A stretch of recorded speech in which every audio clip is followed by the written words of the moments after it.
കാലഘട്ടത്തിൽ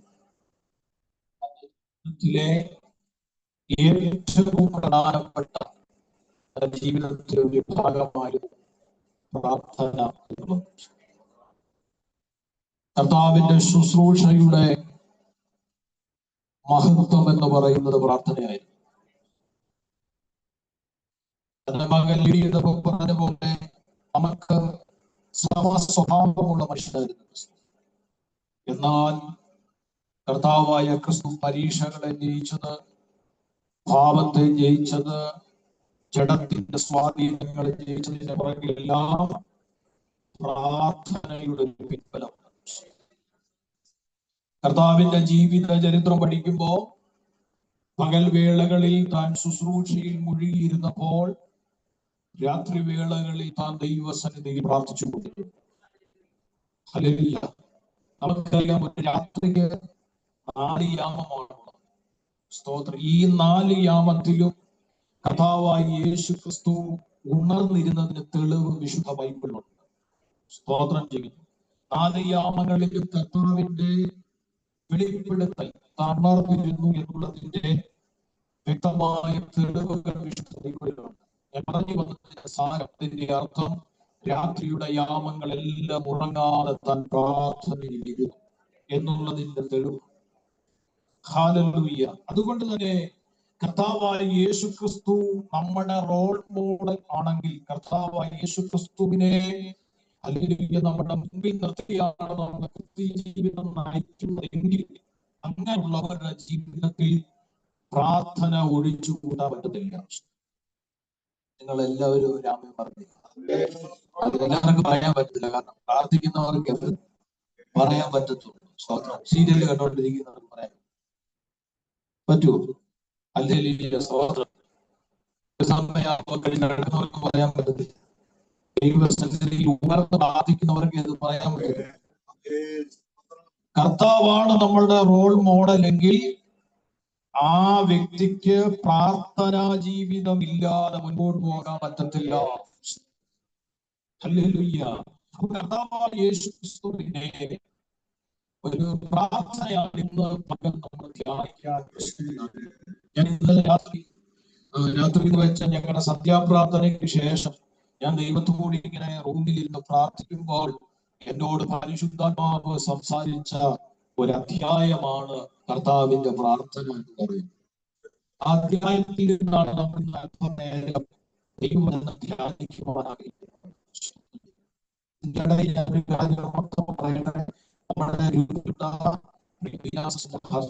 വേണ്ടി നമ്മൾ പ്രാർത്ഥിച്ചുകൊണ്ടിരിക്കുന്നു. അദ്ദേഹത്തിന്റെ ശരീരത്തിലുണ്ടായ പ്രതിസന്ധി അദ്ദേഹം ഷെയർ ചെയ്തു. അതിനോട് പ്രത്യേകം പ്രാർത്ഥിച്ചു. ഞാൻ ആ വിഷയത്തിന് വേണ്ടി പ്രത്യേക പ്രാർത്ഥനയിലായിരുന്നു. കൃപയാൽ ആ ബയോപ്സിക്കൊക്കെ അദ്ദേഹത്തിന്റെ സാമ്പിൾ എടുത്ത് അയച്ചു കൊടുത്തു. പക്ഷേ ഇന്നലെ റിസൾട്ട് വന്നു. ഇന്നാണ് അവര് പോയി പരിശോധിച്ചത്. ആ റിസൾട്ട് പോയി അവരറിഞ്ഞത്. ആ റിസൾട്ട് വന്നപ്പോൾ പ്രാർത്ഥന കേൾക്കുന്നതിനകത്ത് ഭയപ്പെടുന്ന വിധത്തിൽ ഒന്നും തന്നെ ഇല്ലാതെ ദൈവ റിസൾട്ടിനെ നെഗറ്റീവാക്കി. ഹല്ലേലൂയ. സത്യത്തിൽ അവർ വിചാരിച്ചത് അദ്ദേഹത്തിന് ക്യാൻസർ ഉണ്ടെന്നാണ്. ഹല്ലേലൂയ. കാരണം ബ്ലഡ് കൗണ്ട്, അതിന്റെ എടുത്ത ടെസ്റ്റുകളെല്ലാം, അതാണ് ഞാൻ ദൈവത്തെ മഹത്വപ്പെടുന്ന കാര്യം. എടുത്ത ടെസ്റ്റ് സംസാരിച്ചു. ഇന്നലെ വിളിച്ചിരുന്നു. എടുത്ത ടെസ്റ്റ് എല്ലാം ബയോപ്സിക്ക് വിടുന്നതിന് മുമ്പ് എടുത്ത ടെസ്റ്റ് എല്ലാം ക്യാൻസർ ഉണ്ടെന്ന് ഉറപ്പുള്ള അല്ലെങ്കിൽ തെളിവുകളായിരുന്നു.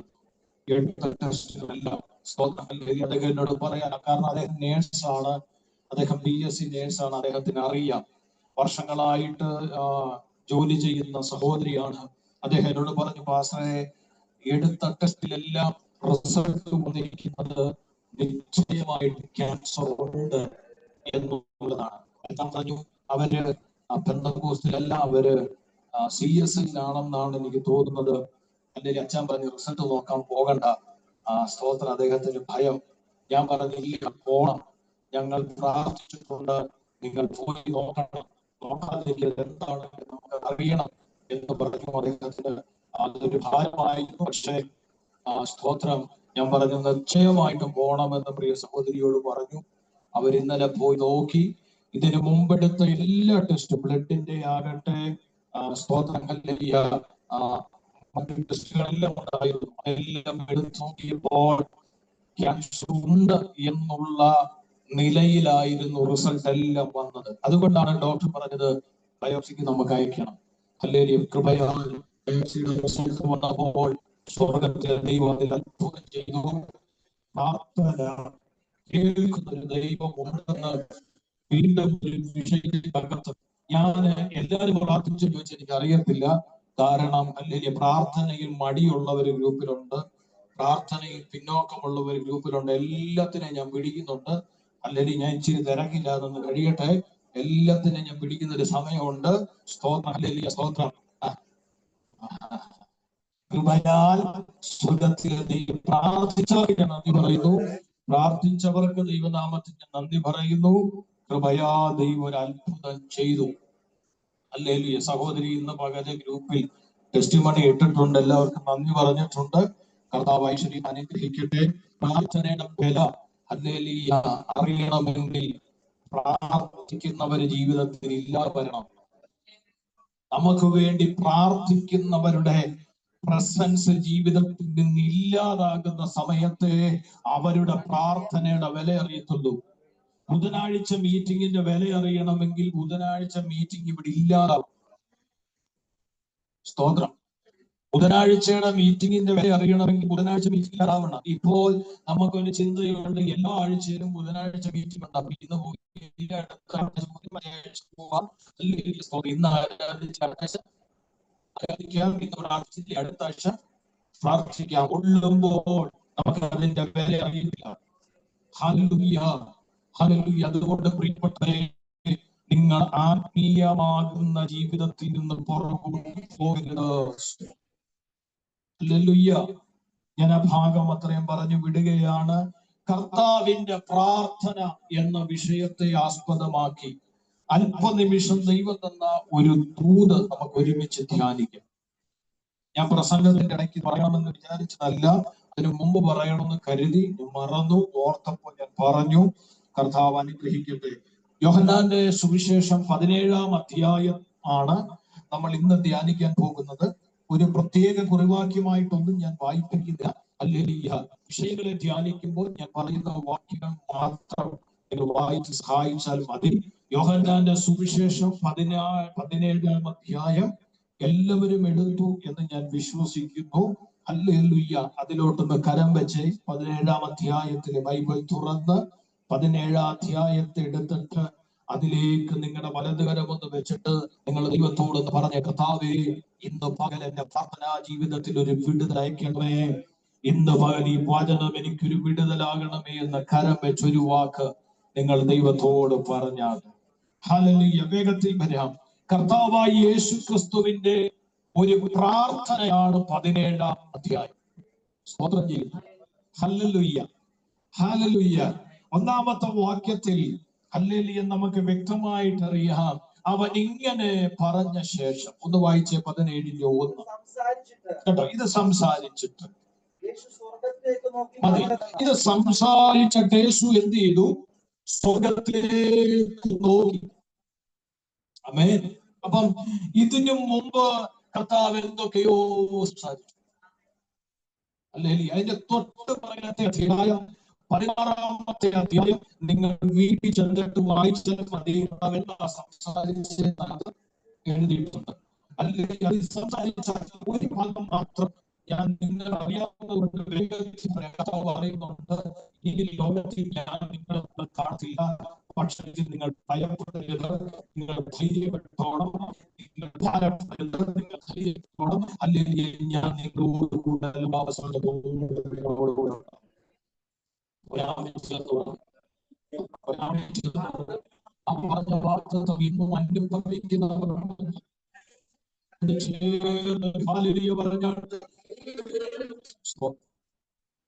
16-ാം അധ്യായം വീട്ടിൽ ചെന്ന് വായിച്ചു നോക്കിയാൽ യേശു പറഞ്ഞ കാര്യം എന്താന്ന് 16-ാം അധ്യായത്തിൽ രേഖപ്പെടുത്തിയിട്ടുണ്ട്. കർത്താവായ യേശു ക്രിസ്തുവിനെ ക്രൂശിക്കപ്പെടുന്നതിന്റെ തലേരാത്രിയിൽ തന്റെ ശിഷ്യന്മാരുമൊത്ത് പെസഹ ആചരിക്കുകയും തിരുവത്താഴ സ്ഥാപിക്കപ്പെടുകയും ചെയ്തതിന് ശേഷം കർത്താവായ യേശുക്രിസ്തു സ്വർഗത്തിലേക്ക് നോക്കി പ്രാർത്ഥിച്ച പ്രാർത്ഥനയാണ് 17-ാമത്. പറഞ്ഞ മനസ്സിലായോ? ക്രൂശിക്കപ്പെടുന്നതിന്റെ തലേ രാത്രി തന്റെ ശിഷ്യന്മാരുമൊത്ത് പെസഹ ആചരിക്കുകയും തിരുവത്താഴം സ്ഥാപിക്കപ്പെടുകയും അതിനുശേഷം സ്വർഗത്തിലേക്ക് നോക്കി കർത്താവായ യേശുക്രിസ്തു പ്രാർത്ഥിച്ച പ്രാർത്ഥനയാണ് 17-ാം അധ്യായം. Hallelujah, hallelujah. ദൈവത്തെ മഹത്വപ്പെടുത്തുന്നു. ഹല്ലേലൂയ. ആ ഭാഗങ്ങൾ ധ്യാനിക്കുമ്പോൾ നമുക്കറിയാം കർത്താവായ യേശുക്രിസ്തുവിനോട് ചോദിക്കുന്ന ഒരു ചോദ്യമുണ്ട്. സ്തോത്രം, ഈ സമയത്ത് കർത്താവ് എനിക്ക് വേണ്ടി നിങ്ങൾ പെസഹ എന്ത് ചെയ്യുക? ഒരുക്കണം. അതിന് വേണ്ടി മാളിമുറി നിങ്ങൾ എന്ത് ചെയ്യണം? എനിക്ക് വേണ്ടി ഒരുക്കണം. എന്നാൽ ആ സമയത്ത് ശിഷ്യന്മാര് പറഞ്ഞു, ആ സമയത്ത് ഒരുക്കുവാൻ പറ്റുന്നൊരു സാഹചര്യമല്ല. ഹല്ലേലൂയ, സ്തോത്രം. കാരണം പെസഹ പെരുന്നാൾ നടക്കുന്ന സമയത്ത് ഒരു മാളിമുറി ഒരുക്കുക എന്ന് പറയുന്നത് ആ സമയത്ത് ഹല്ലേലൂയ, സ്തോത്രം, അനുയോജ്യമായ ഒരു സമയമല്ല. കാരണം പെരുന്നാൾ നടക്കുന്ന സമയത്ത് എല്ലാ ഭവനങ്ങളിലും മാളിക മുറികൾ ഒരുക്കി അതിൻ്റെ അകത്ത് ആൾക്കാരും ബന്ധുക്കാരെല്ലാം വന്നുകൂടി എല്ലാ ഭവനങ്ങളും ബിസിയായിട്ടിരിക്കുന്ന സമയമാണ് സമയം. അപ്പോഴാണ് ശിഷ്യന്മാരുടെ കർത്താവ് പറഞ്ഞു, നിങ്ങൾ പോകുന്ന സമയത്ത് നിങ്ങൾക്കെതിരെ ഒരു മനുഷ്യൻ കുടവും പിടിച്ചുകൊണ്ട് വെള്ളം നിറച്ചുകൊണ്ട് വരും. അല്ലെങ്കിൽ ആ മനുഷ്യൻ ഏതു ഭവനത്തിലേക്കാണോ പോകുന്നത് ആ ഭവനത്തിലേക്ക് നിങ്ങൾ ചെല്ലണം. നിങ്ങൾ അവിടെ ചെല്ലുമ്പോൾ വീട്ടുടയവനോട് നിങ്ങൾ പറയണം, മശികയ്ക്ക് വേണ്ടി, കർത്താവിന് വേണ്ടി, നിങ്ങൾ യേശുവിന് വേണ്ടി എന്ത് ചെയ്യുക? മാളിക മുറി ഒരുക്കാൻ പറയുമ്പോൾ അവൻ പറയും, ഇവിടെ ഒരു വലിയ മാളിക അവന് വേണ്ടി ഒരുക്കി വെച്ചിട്ടുണ്ട്. ഹല്ലേലൂയ. ഞാൻ ആ ഭാഗത്തേക്ക് പോകുന്നില്ല. ഞാൻ പറഞ്ഞു വന്നതിന്റെ സാരം, യേശു കർത്താവിനെ ക്രൂശിക്കുന്നതിന്റെ തലേരാത്രി കർത്താവ് ഈ കാര്യങ്ങളെല്ലാം ക്രമപ്പെടുത്തിയതിനു ശേഷം സ്വർഗ്ഗത്തിലേക്ക് നോക്കി യേശു ക്രിസ്തു പ്രാർത്ഥിക്കുന്ന ഒരു പ്രാർത്ഥന. യേശു കർത്താവ് പ്രാർത്ഥിക്കുന്നത് വേണ്ടിയിട്ടാണെന്നറിയാമോ? കർത്താവ് പ്രാർത്ഥിച്ചത് തനിക്ക് വേണ്ടിയിട്ടല്ല. ഹലോ, കർത്താവ് പ്രാർത്ഥിച്ചത് തനിക്ക് വേണ്ടിയില്ല. കർത്താവ് തനിക്ക് വേണ്ടി പ്രാർത്ഥിച്ച ഒരിടം ഉണ്ടായിരുന്നു. അല്ലെങ്കിൽ ആ ഇടം നമുക്കറിയാം. യേശു ക്രിസ്തു പ്രാർത്ഥിച്ച രംഗം വിശുദ്ധ ബൈബിൾ നമ്മളെ പഠിപ്പിക്കുന്നുണ്ട്. കർത്താവായ യേശു ക്രിസ്തു തനിക്ക് വേണ്ടി പ്രാർത്ഥിച്ചത് അപ്പോഴാണ്. എന്നാൽ യോഹന്നാന്റെ സുവിശേഷം 7-ാം അധ്യായത്തിൽ ക്രിസ്തു പ്രാർത്ഥിച്ചത് തനിക്ക് വേണ്ടിയിട്ടല്ല. ക്രിസ്തു പ്രാർത്ഥിച്ചത് കൂടെയുള്ള ശിഷ്യന്മാർക്ക് വേണ്ടിയിട്ടാണ്. ഒരാമൻ നിങ്ങൾ എത്ര പേര് പറയും? യേശു ക്രിസ്തു ഹല്ലേലൂയ, സ്തോത്രം, അടുത്ത ചില മണിക്കൂറുകൾ കഴിയുമ്പോൾ താൻ അറസ്റ്റ് ചെയ്യപ്പെടാൻ പോവുകയാണ്, താൻ പിടിക്കപ്പെടാൻ പോവുകയാണ്. അടുത്ത ചില മണിക്കൂറുകൾ കഴിയുമ്പോൾ, അടുത്ത ചില സമയങ്ങൾ വെളിപ്പെടുമ്പോൾ താൻ പിടിക്കപ്പെടാൻ വേണ്ടി പോവുകയാണ്. പ്രിയപ്പെട്ടവരെ, ആ സമയത്ത് ക്രിസ്തു പ്രാർത്ഥിച്ചത് തനിക്ക് വേണ്ടിയിട്ടല്ല, കർത്താവ് പ്രാർത്ഥിച്ചത് തന്റെ കൂടെ നിൽക്കുന്നവർക്ക് വേണ്ടിയിട്ടാണ്. അതാണ് 17-ാം അധ്യായത്തിലെ പ്രാർത്ഥന എന്ന് പറയുന്നത്. ക്രിസ്തുവിന്റെ 17-ാം അധ്യായത്തിലെ പ്രാർത്ഥന പഠിക്കുമ്പോൾ അവിടെ വ്യക്തമായിട്ട് മനസ്സിലാക്കുന്ന ഒരു കാര്യമുണ്ട്. ക്രിസ്തു അവരെ എത്രമാത്രം സ്നേഹിക്കുന്നു എന്നും അവരെ കുറിച്ചുള്ള ക്രിസ്തുവിന്റെ ഹൃദയ വാഞ്ച എന്താണെന്നും ഈ പ്രാർത്ഥനയിൽ വെളിപ്പെട്ടു വരികയാണ്. ഞാൻ പറഞ്ഞത് നിങ്ങൾക്ക് എത്ര പേർക്ക് മനസ്സിലായി? അല്ലെങ്കിൽ ഈ പ്രാർത്ഥനയിൽ കർത്താവായ യേശു ക്രിസ്തു അവരെ എന്തുമാത്രം സ്നേഹിക്കുന്നുണ്ടെന്ന് ആ പ്രാർത്ഥനയിൽ വെളിപ്പെട്ടു വരുന്നു. 17-ാം അധ്യായം നേരത്തെ വായിച്ചവർക്ക് അറിയാം. ഹല്ലേലൂയ, സ്തോത്രം. ആദ്യമായിട്ട് തുറക്കുന്നവർക്ക് അറിയത്തില്ല. Praise the Lord. നേരത്തെ വായിച്ചവർക്ക് അറിയാം. ഈ പ്രാർത്ഥനയിൽ വ്യക്തമായിട്ട് കർത്താവ് അവരെ എത്രമാത്രം സ്നേഹിക്കുന്നു എന്നും അവരെ കുറിച്ചുള്ള കർത്താവിന്റെ ഹൃദയ വാഞ്ച എന്താണെന്നും ഈ പ്രാർത്ഥനയിലൂടെ വെളിപ്പെട്ടു വരികയാണ്. ഒരാമേൻ എത്ര വരും? എന്റെ ഭാഷ പറഞ്ഞാൽ കർത്താവിന്റെ മനസ്സിനെ അങ്ങോട്ട് വെളിപ്പെടുത്തിയ പ്രാർത്ഥന. ഹലോ, മനസ്സിലായോ? കർത്താവിന്റെ മനസ്സെന്താണോ, ശിഷ്യന്മാരോടുള്ള ബന്ധത്തിൽ കർത്താവിന്റെ മനസ്സെന്താണോ, ആ മനസ്സിനെ വെളിപ്പെടുത്തിയ പ്രാർത്ഥനയാണ് 17-ാം അധ്യായത്തിലെ പ്രാർത്ഥന. നിങ്ങളോട് ഒരു മർമ്മം പറയാം. ദൈവത്തോട് സംസാരിച്ചൊരു കാര്യമാണ്. യേശു ക്രിസ്തുവിന്റെ മനസ്സിനെ വെളിപ്പെടുത്തിയത് തന്റെ പ്രാർത്ഥനയിലായിരുന്നു. ഞാൻ പറഞ്ഞ എത്ര പേർക്ക് മനസ്സിലായി? ക്രിസ്തു തന്റെ മനസ്സിനെ വെളിപ്പെടുത്തിയത് ഒരു പ്രാർത്ഥനയിലൂടെയാണ്. ഞാൻ നിങ്ങളെ ആദ്യം സ്നേഹിക്കുന്നു. നിങ്ങളെ കുറിച്ച് ഹൃദയത്തിൽ വലിയ സ്വപ്നമുണ്ട്. നിങ്ങളെ കുറിച്ച് ഹൃദയത്തിൽ വലിയ പദ്ധതിയുണ്ട്. നിങ്ങളെ ഞാൻ വിളിച്ചു വേർതിരിച്ചത് വെറുതെയല്ല.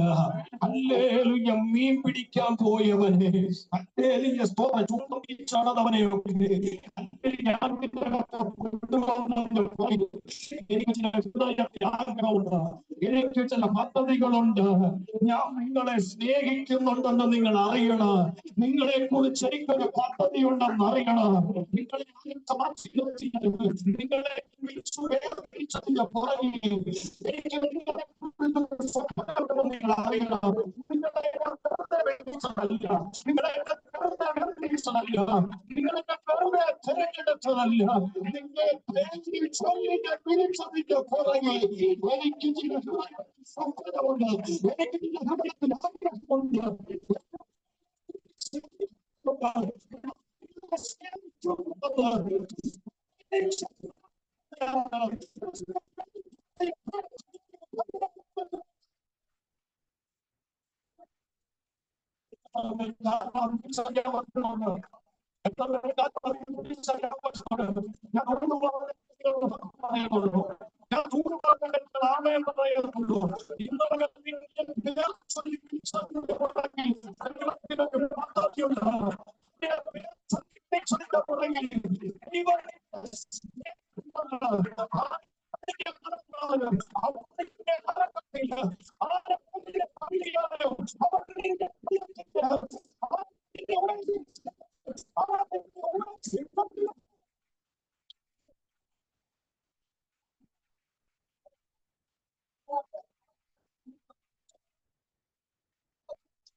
മനസ്സ് തുറക്കുന്നത് പ്രാർത്ഥന,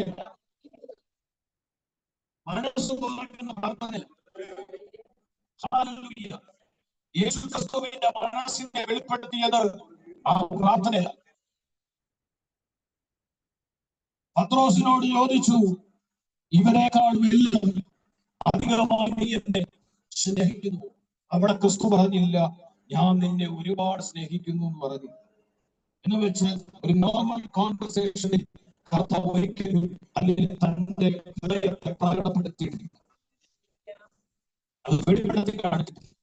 പക്ഷേ ഹല്ലേലൂയ, തന്നെ ക്രൂശിക്കുന്നതിന്റെ മണിക്കൂറുകൾ പുറകിൽ യാത്രയിൽ കർത്താവായ യേശു ക്രിസ്തു പ്രാർത്ഥനയിൽ മനസ്സിനെ പ്രാർത്ഥനയിൽ വെളിപ്പെടുത്തി. പ്രാർത്ഥനയിൽ വെളിപ്പെടുത്തി. പ്രാർത്ഥന. ഞാൻ നിങ്ങളോടൊരു കാര്യം പറയാം. ഏതൊരു വ്യക്തിയുടെ മനസ്സ് പുറത്തു വരണമെങ്കിൽ അവന്റെ പ്രാർത്ഥന മുറിയിൽ അത് വരും. ചിലപ്പോൾ എത്ര അടുത്ത സുഹൃത്തുക്കളാണെങ്കിലും എല്ലാം പറയണമെന്നില്ല. ഭർത്താവിനോട് എല്ലാം പറയണമെന്നില്ല. ഭർത്താവ് ഭാര്യയോട് എല്ലാം പറയണമെന്നില്ല. മക്കൾ മാതാപിതാക്കളോട് എല്ലാം പറയണമെന്നില്ല. മാതാപിതാക്കൾ മക്കളോട് എല്ലാം പറയണമെന്നില്ല. വിശ്വാസികൾ പാസ്റ്റർമാരോടെല്ലാം പറയണമെന്നില്ല. പാസ്റ്റർമാർ വിശ്വാസികളോടെല്ലാം പറയണമെന്നില്ല. പക്ഷേ നിങ്ങളോട് ഉറപ്പും പറഞ്ഞേക്കാം, ഏത് വ്യക്തിയും മനസ്സ് തുറക്കുന്നവരുണ്ട്, ഏത് വ്യക്തിയും മനസ്സ് തുറന്നവരുണ്ട്. അത് വേണമെന്നില്ല.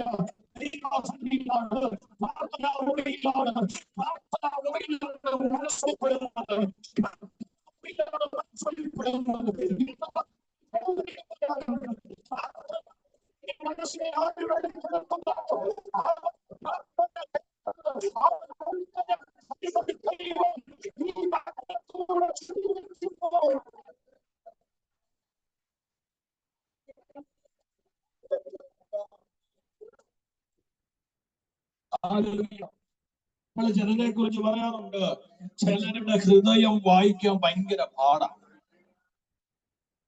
ഹല്ലേലൂയ. എന്റെ അമ്മ എപ്പോഴും എന്നോട് പറയാറുണ്ട്, ആകെ പട്ട ഹൃദയം ഇന്നത്തല്ല എങ്ങനെ ഓടിട്ടുണ്ട്. ഹല്ലേലൂയ.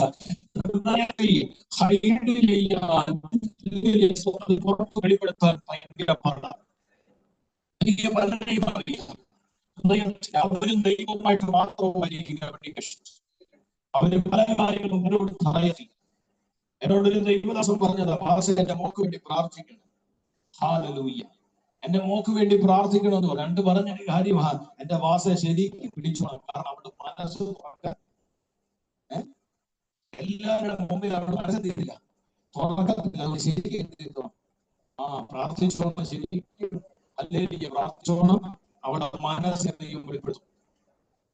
അല്ലേ, കൃപയാൽ എന്റെ മുമ്പിൽ അവൾ മനസ്സ് തുറന്നു. അല്ലല്ലേ, ഞാൻ പറഞ്ഞു വന്നതിന്റെ സാരം, ഏത് മനുഷ്യനും അല്ലെങ്കിൽ നിർബന്ധത്തില്ലാതെ സ്വയം മനസ്സ് തുറക്കുന്ന ഒരു ഇടമുണ്ടെങ്കിൽ അത് പ്രാർത്ഥനാ മുറിയാണ്, പ്രാർത്ഥനാ ഇടമാണ്. ഹല്ലേലൂയ. ഞാൻ നിങ്ങളോട് ഒരു കാര്യം പറയാം. ക്രിസ്തു മനസ്സിനെ തുറന്ന് അവരെ എന്തുമാത്രം സ്നേഹിക്കുന്നുവെന്നും അവരെ കുറിച്ചുള്ള ഹൃദയവാഞ്ച എന്താണെന്ന് കർത്താവ് യേശുക്രിസ്തു പ്രാർത്ഥനയിൽ വെളിപ്പെടുത്തിയപ്പോൾ, ഹല്ലേലൂയ, പ്രിയപ്പെട്ടവരെ, നമ്മുടെ പ്രാർത്ഥനയിൽ മനസ്സ് തുറക്കണം. ചില വിഷയങ്ങളൊക്കെ പലരും പറയത്തില്ല, പ്രാർത്ഥിക്കാൻ വന്നിരിക്കുമ്പോൾ പുറത്തു അനുഭവം ഇഷ്ടംപോലെ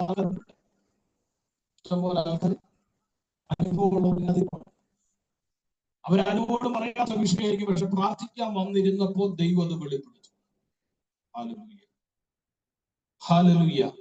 ഞങ്ങൾ ചിലതൊക്കെ പ്രാർത്ഥിച്ച് സൂക്ഷിച്ച് പോകുമ്പോൾ പലരും പല കാര്യങ്ങളുടെ ഹൈഡ് ചെയ്തിട്ടായിരിക്കും. പക്ഷേ അല്ലെങ്കിൽ എന്നെ ദൈവം വെളിപ്പെടുത്തിയ എത്ര വലിയ അച്ചാറാണ്. ഹല്ലേലൂയ. ഞാൻ പറയും, പ്രൈസ് ദി ലോർഡ്. പല കാര്യങ്ങളിലും ഹല്ലേലൂയ ദൈവസന്നിധിയിൽ വന്നിരുന്ന് പ്രാർത്ഥിച്ചു തുടങ്ങുമ്പോൾ വെളിപ്പെട്ടിട്ടുണ്ട്. ഞാൻ പറഞ്ഞു വന്നതിന്റെ സാരം, പ്രാർത്ഥനയിൽ ഉറക്കാത്തതായിട്ടൊന്നുമില്ല. ഒരു മനുഷ്യന്റെ മനസ്സ് പ്രാർത്ഥനായിൽ തുറക്കും. നിങ്ങളോട് കാര്യം പറയാം, നിങ്ങൾ ദൈവസന്നിധിയിൽ പ്രാർത്ഥിക്കാൻ ഇരിക്കുമ്പോൾ നിങ്ങൾ മനസ്സു തുറന്നാണ് പ്രാർത്ഥിക്കുന്നതെങ്കിൽ ആ പ്രാർത്ഥനയ്ക്ക് ജയം ഉണ്ടാവും, ഉറപ്പായിട്ടും ഉണ്ടാകും. പക്ഷെ മനസ്സ് തുറന്ന് പ്രാർത്ഥിക്കണം. മനുഷ്യന്റെ മുമ്പിൽ ദൈവത്തോട് പ്രാർത്ഥിക്കുമ്പോൾ അല്ലെങ്കിൽ മനസ്സ് തുറന്ന് പ്രാർത്ഥിക്കണം. കഴിവില്ലെങ്കിൽ അവനെ കഴിവില്ലാത്തവനാണ് പറയണം. അല്ലെങ്കിൽ ഒന്നിന് കൊള്ളത്തില്ലെങ്കിൽ ഒന്നിന് കൊള്ളാത്തവനാണ് പറയണം. അല്ലെങ്കിൽ എന്നെ കൊണ്ട് പറ്റത്തില്ലെന്ന് പറയണം. ഇതെല്ലാം പറഞ്ഞ് പ്രാർത്ഥിക്കണം. അപ്പോൾ ആ മേഖലയിൽ പരിഹരിക്കും. ദൈവത്തിന്റെ മുമ്പിൽ പ്രാർത്ഥിക്കുമ്പോൾ നമ്മൾ വലിയ അച്ഛന്മാരെ വിളിച്ച് പ്രാർത്ഥിക്കരുത്. ദൈവത്തിന്റെ മുമ്പിൽ നമ്മൾ പ്രാർത്ഥിക്കുമ്പോൾ നമ്മളെ തന്നെ പൂർണ്ണമായി ഒന്നുമല്ല എന്ന് സമ്മതിച്ചു വേണം പ്രാർത്ഥിക്കാൻ. ഞാൻ ദൈവത്തെ സ്തുതിക്കുന്നു. അപ്പോൾ കർത്താവായ യേശുക്രിസ്തുവിന്റെ 17-ാം അധ്യായത്തെ പ്രാർത്ഥനയിൽ താൻ വെളിപ്പെടുത്തുകയാണ്, ഹല്ലേലൂയ, ക്രിസ്തു ശിഷ്യന്മാരെ എത്രമാത്രം സ്നേഹിക്കുന്നു, അവരെ കുറിച്ചുള്ള തന്റെ ഹൃദയവാഞ്ച എന്താണ്. സ്തോത്രം. ആ അധ്യായം പഠിക്കുമ്പോൾ നമുക്ക് 4 കാര്യങ്ങൾ വേഗത്തിൽ ആ പ്രാർത്ഥനയിൽ ചെയ്യും. നിങ്ങളെല്ലാവരും വളരെ ശ്രദ്ധയോടെ പ്രാർത്ഥനയോടിക്കണം. ഒന്നാമതായി 4-ാം വാക്യത്തിലാണ്. 4-ാം വാക്യം നമ്മൾ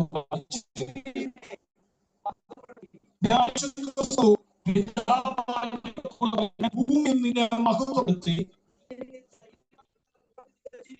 നീ എനിക്ക് ചെയ്യുവാൻ തന്ന പ്രവർത്തിയിൽ മതി തികച്ചിരിക്കുന്നു. അനുസരിച്ചിരുന്നേ, നീ എല്ലാവരും കണ്ടു പറഞ്ഞതിനെ നോക്കിയിരുന്നേ.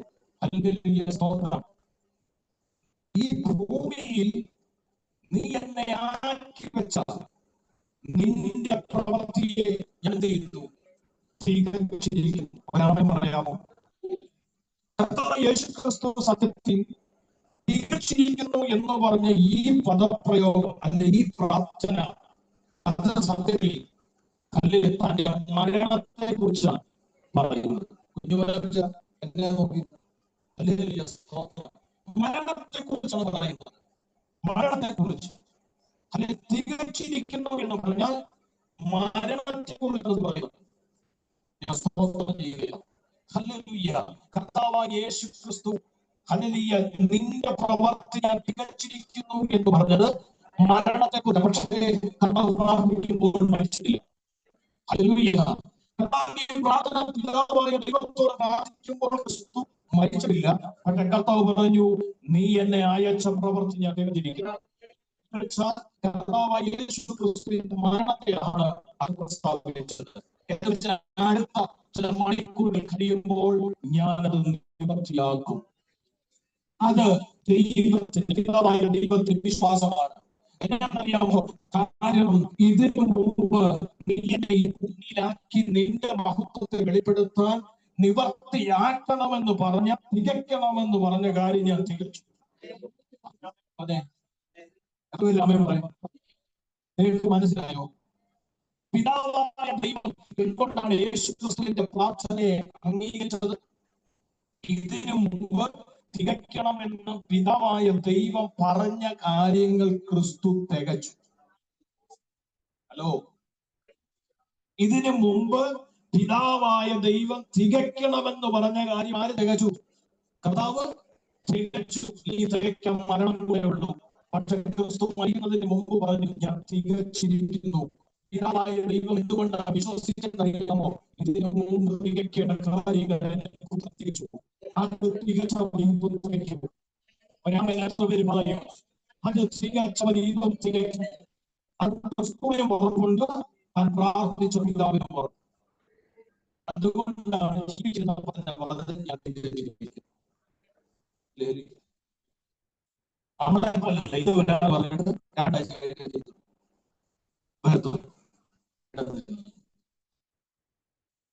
ശരിയാകുന്നു. Hallelujah, hallelujah. സ്തോത്രം ചെയ്യുക. നമ്മുടെ കാര്യം ഏൽപ്പിച്ചു. ഞാനിപ്പോ സനുവിനെ 2-3 പേരെ ഏൽപ്പിക്കുക. സനുവെ ഇന്ന കാര്യം നീ ചെയ്യണം. ഒന്നാമത്തെ കാര്യം സമയത്ത് അവൻ ചെയ്യാതിരിക്കുമ്പോ അവൻ എന്നോട് പറയാം, അത് ചെയ്യാൻ പറ്റില്ല. രണ്ടാമത്തെ കാര്യം ഞാൻ ചെയ്യും എന്ന് പറയുമ്പോൾ എനിക്ക് ഒരു വിശ്വാസമില്ല. എന്റെ കാര്യം കാരണം ഇവർ ഒന്നാമത് കൃത്യമായി ചെയ്തില്ല. പക്ഷെ നേരെ ഇവിടെ തിരിച്ചാ കർത്താവായ യേശു ക്രിസ്തു മരിക്കുന്നതിന് മുമ്പേ പറഞ്ഞു, ഞാൻ തികച്ചിരിക്കുന്നു. തന്റെ മരണം സ്ഥാപിച്ചു. പിതാവായ ദൈവം അത് അക്സെപ്റ്റ് ചെയ്തു. പിതാവിനോട് പ്രാർത്ഥിച്ചപ്പോൾ പിതാവായ ദൈവം അംഗീകരിച്ച കാര്യങ്ങളാണ്. അതിനു മുമ്പ് തികയ്ക്കണമെന്ന് പറഞ്ഞ കാര്യങ്ങൾ വള്ളി പുള്ളി തെറ്റാതെ എന്റെ കർത്താവ് തികച്ചു കൊടുത്തു. അതുകൊണ്ട് ക്രിസ്തുവിനും അറിയാം, പിതാവായ ദൈവത്തിനും അറിയാം, മരണം തികഞ്ഞിരിക്കും. എന്താണ് തികച്ചത്? ഇതിന് മുമ്പ് ചെയ്യുന്നത് ഒന്ന്, നിന്റെ നാമത്തെ ഞാൻ വെളിപ്പെടുത്തി. നിന്റെ നാമത്തെ ഞാൻ വെളിപ്പെടുത്തി. ഒന്നാമത് കർത്താവായ ക്രിസ്തുവിന്റെ വചനം കൊണ്ട് ഞാൻ എടുക്കുന്നില്ല, എന്റെ ദൂതിനോട് നീതി പുലർത്തണം. ഒന്നാമത് ക്രിസ്തു തികച്ചതും നിന്റെ നാമത്തെ ഞാൻ വെളിപ്പെടുത്തി. രാമൻ എത്ര പേര് പറയും? ആ നാമത്തെ കുറിച്ച് വിശദീകരിക്കുന്ന ഒരു ഭാഗം അടുത്ത പ്രാർത്ഥനയിൽ വരുന്നുണ്ട്. അതുകൊണ്ട് ഞാൻ ആ ഭാഗം ഇപ്പോൾ തൊടുന്നില്ല. ആ ശുശ്രൂഷിക്കുന്ന സമയത്ത് ഞാൻ വിശദീകരിക്കാം. ഒന്ന്, നിന്റെ നാമത്തെ ഞാൻ വെളിപ്പെടുത്തിയത് ഞാൻ തികച്ചു. രാമൻ പറഞ്ഞേ, രാമൻ പറഞ്ഞേ. നിങ്ങൾക്കറിയാമോ, ദൈവത്തിന്റെ നാമത്തെ വെളിപ്പെടുത്തിയത് ക്രിസ്തുവാണ്. ദൈവത്തിന്റെ നാമത്തെ വെളിപ്പെടുത്തിയ ക്രിസ്തുവാണ്. ഞാൻ അറിയാം. രണ്ട്, ഞാൻ നിന്റെ വചനം അവർ പറഞ്ഞു, നിന്റെ വചനം ഞാൻ അവർക്ക് കൊടുത്തു. കേട്ടോ, അത് ദൈവം തികച്ച നിന്റെ വചനം ഞാൻ അവർക്ക് കൊടുത്തു. മൂന്നാമത്തെ കാര്യം, ഞാൻ ഈ ഒരു മരണയോഗ്യമാകുന്ന അല്ലെങ്കിൽ മരണവിധിയിലേക്ക് ഞാൻ അറസ്റ്റ് ചെയ്യുന്നത് വരെ ഞാൻ ഇവരെ സൂക്ഷിച്ചു.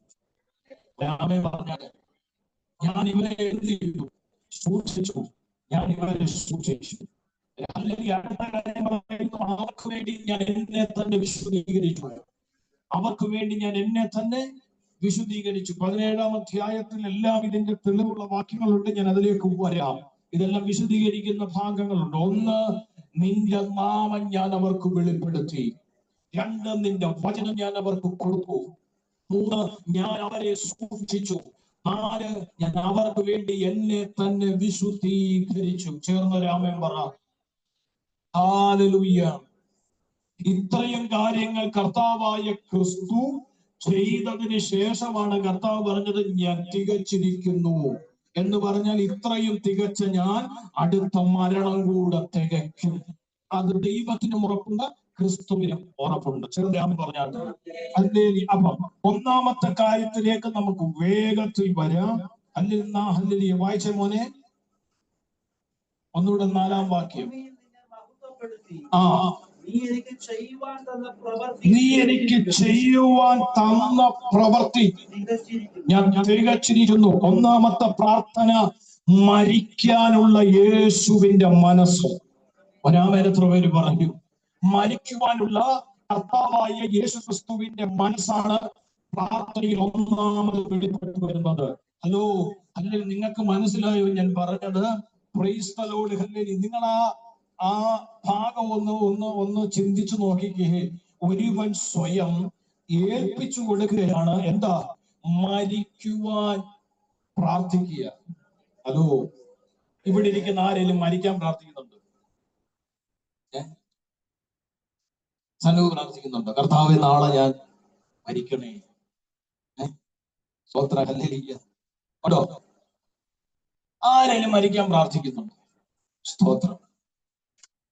ഹല്ലേലൂയ. ഞാൻ ദൈവത്തെ സ്തുതിക്കുന്നു.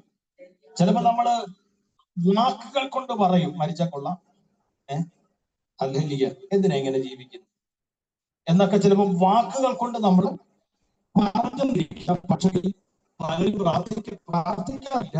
കർത്താവേ സ്തോത്രം, ഹല്ലേലൂയ, ഞാൻ മരിക്കാൻ തയ്യാറായിട്ട് നിൽക്കുക, എന്നെ അങ്ങ് വിളിച്ചോ. ഹലോ, കർത്താവായ യേശു ക്രിസ്തു ഇവിടെ മനസ്സ് പ്രാർത്ഥിക്കുമ്പോ തന്റെ മനസ്സ് തുറക്കുന്നതിന്റെ ഒന്നാമത്തെ കാര്യം, ഞാൻ മരിക്കാൻ പോകുന്നു. ഞാൻ എന്ത് ചെയ്യുന്നു? മരിക്കാൻ പോകുന്നു. ഞാൻ മരിക്കാൻ പോകുന്നു. മരണത്തിനായിട്ട് ക്രിസ്തു എന്ത് ചെയ്യുക? ഏൽപ്പിച്ചു കൊടുക്കുന്ന അനുഭവമാണ് നമ്മൾ എന്ത് ചെയ്യുന്നത്? കാണുന്നത്. ഹല്ലേലൂയ. ഞാൻ മരിക്കുവാൻ തയ്യാറാണ്. ഞാൻ മരിക്കുവാൻ ഏൽപ്പിക്കപ്പെടാൻ പോകുകയാണ്. കണ്ടോ, മരിക്കുന്നതിന് മുമ്പേ ക്രിസ്തു പറയാ, ഞാനത് തികച്ചു. എന്ന് വെച്ചാൽ ഉറപ്പായിട്ടും കർത്താവ് എന്ത് ചെയ്യും? അത് ചെയ്യുമെന്നുള്ള ഒരു തികഞ്ഞ തീരുമാനം എന്റെ മനസ്സിനെ, ആ പ്രാർത്ഥന എന്ത് ചെയ്യുക? വെളിപ്പെടുത്തുകയാണ് ക്രിസ്തു. അല്ലെങ്കിൽ നമുക്കറിയാം, പലപ്പോഴും നമ്മൾ അല്ലെങ്കിൽ മരിക്കാൻ പ്രാർത്ഥിക്കുകയല്ല. അല്ലെങ്കിൽ എന്നപ്പോൾ ഒരാൾ പറഞ്ഞു, പാസ്റ്ററെ അവര് പ്രാർത്ഥിക്കണം. ഞാൻ എങ്ങനെ തുടങ്ങാനാ? തപ്പിക്കൊണ്ട് നല്ല കാര്യം. സ്വതന്ത്രം. ഞാൻ പറഞ്ഞ ആ പണി എനിക്കില്ല. ഞാൻ പറഞ്ഞ ആ പണി എനിക്കില്ല. നമ്മുടെ പലപ്പോഴുള്ള പ്രാർത്ഥന എന്തുവാ? ജീവിക്കണമെന്ന് പ്രാർത്ഥിക്കാറുണ്ട്, വീട് കിട്ടണമെന്ന് പ്രാർത്ഥിക്കാറുണ്ട്, നന്മ കിട്ടണമെന്ന് പ്രാർത്ഥിക്കാറുണ്ട്. സ്തോത്രം. ഹല്ലേലൂയ. സ്തോത്രം.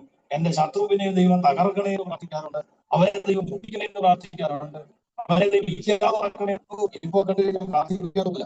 സ്തോത്രം. ഇതെല്ലാം പ്രാർത്ഥിച്ചിരിക്കുന്നത്. ഹല്ലേലൂയ. സ്തോത്രം. പക്ഷേ കർത്താവായ യേശു ക്രിസ്തുവിന്റെ പ്രാർത്ഥന ആരെ കൊല്ലാനല്ല, സ്വയം ഏൽപ്പിച്ചു കൊടുക്കുന്ന പ്രാർത്ഥനയാണ്.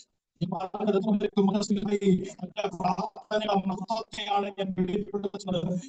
ക്രിസ്തുവിന്റെ പ്രാർത്ഥനയകത്തുള്ളവൻ ഒരുവനെ കൊല്ലാൻ വേണ്ടി പ്രാർത്ഥിക്കത്തില്ല. ക്രിസ്തുവിന്റെ പ്രാർത്ഥനയകത്തുള്ളവൻ അല്ലെങ്കിൽ ഒരുവനെ വേണ്ടി ഞാൻ ഏൽപ്പിച്ചു കൊടുക്കാൻ തയ്യാറാണെന്നുള്ള പ്രാർത്ഥനയാണ് അവന്റെ അകത്ത് വരുന്നത്. ഹല്ലേലൂയ. ഒന്നാമത്തെ പ്രാർത്ഥന, കർത്താവിന്റെ പ്രാർത്ഥന. കർത്താവ്, പിതാവായ ദൈവമേ, ഞാൻ മരിക്കുവാൻ ഒരുക്കമാണ്. ഹല്ലേലൂയ. ആ മരണത്തിന്റെ തികവാണ് വെളിപ്പെടുത്തുന്നത് ഒന്നാമത്തെ പ്രാർത്ഥനയിൽ. ഞാൻ വേഗത്തിൽ വരാം, അന്ന് ദൂതുകൾ കംപ്ലീറ്റ് ചെയ്യണമല്ലോ. രണ്ടാമത്തെ പ്രാർത്ഥന 6 മുതൽ 8 വരെയുള്ള വാക്യങ്ങളാണ് രണ്ടാമത്തെ പ്രാർത്ഥന കിടക്കുന്നത്. വായിച്ചാട്ടെ. നീ ലോകത്തിൽ നിന്ന് എനിക്ക് തന്നിട്ടുള്ള തന്നില്ലേ? മനുഷ്യർക്ക് ഞാൻ നിന്റെ നാമം വെളിപ്പെടുത്തിയിരിക്കുന്നു. അവർ നിനക്കുള്ളവരായിരുന്നു, നീ അവരെ എനിക്ക് തന്നു. അവർ നിന്റെ വചനം പ്രമാണിക്കുന്നു. നീ എനിക്ക് തന്നത് എല്ലാം നിന്റെ പക്കൽ നിന്നാണെന്ന് അവർ ഇപ്പോൾ ഈ പ്രാർത്ഥന അറിഞ്ഞിരിക്കുന്നു. അപ്പോ ഒന്ന്, മരിക്കാനുള്ള മനസ്സിനെ ക്രിസ്തു വെളിപ്പെടുത്തി. രണ്ടാമത്തെ കാര്യം നമുക്ക് ഇച്ചിരി ആഴമായി ചിന്തിക്കണം. ഹല്ലേലൂയ, സത്യത്തെ പങ്കുവെക്കാൻ ക്രിസ്തു മനസ്സ് കാണിച്ചു. ഹല്ലേലൂയ, സത്യത്തെ പങ്കുവെക്കാൻ ക്രിസ്തു എന്ത് ചെയ്തു? മനസ്സ് കാണിച്ചു. രണ്ടാമത്തെ പ്രാർത്ഥനയുടെ മഹത്വമാണ് സത്യത്തെ പങ്കുവെച്ചു. ഏതാ സത്യം? വേറൊന്നുമല്ല, ആ നാമമാണ് സത്യം. ഒരാമൻ ചേർന്ന് പറഞ്ഞ് നിന്റെ നാമത്തെ ഞാൻ വെളിപ്പെടുത്തി. അത്ര പേര് ഹല്ലേലൂയ പറയും, ഹല്ലേലൂയ പറയും. നിനക്കറിയാമോ, പല നാമത്തിന്റെയും കീഴിൽ കിടന്നവരാ നമ്മള്. പല നാമവും നമ്മളെ അധീനതയിലാക്കിയത്. എന്നാൽ 2025 വർഷങ്ങൾക്ക് പുറകെ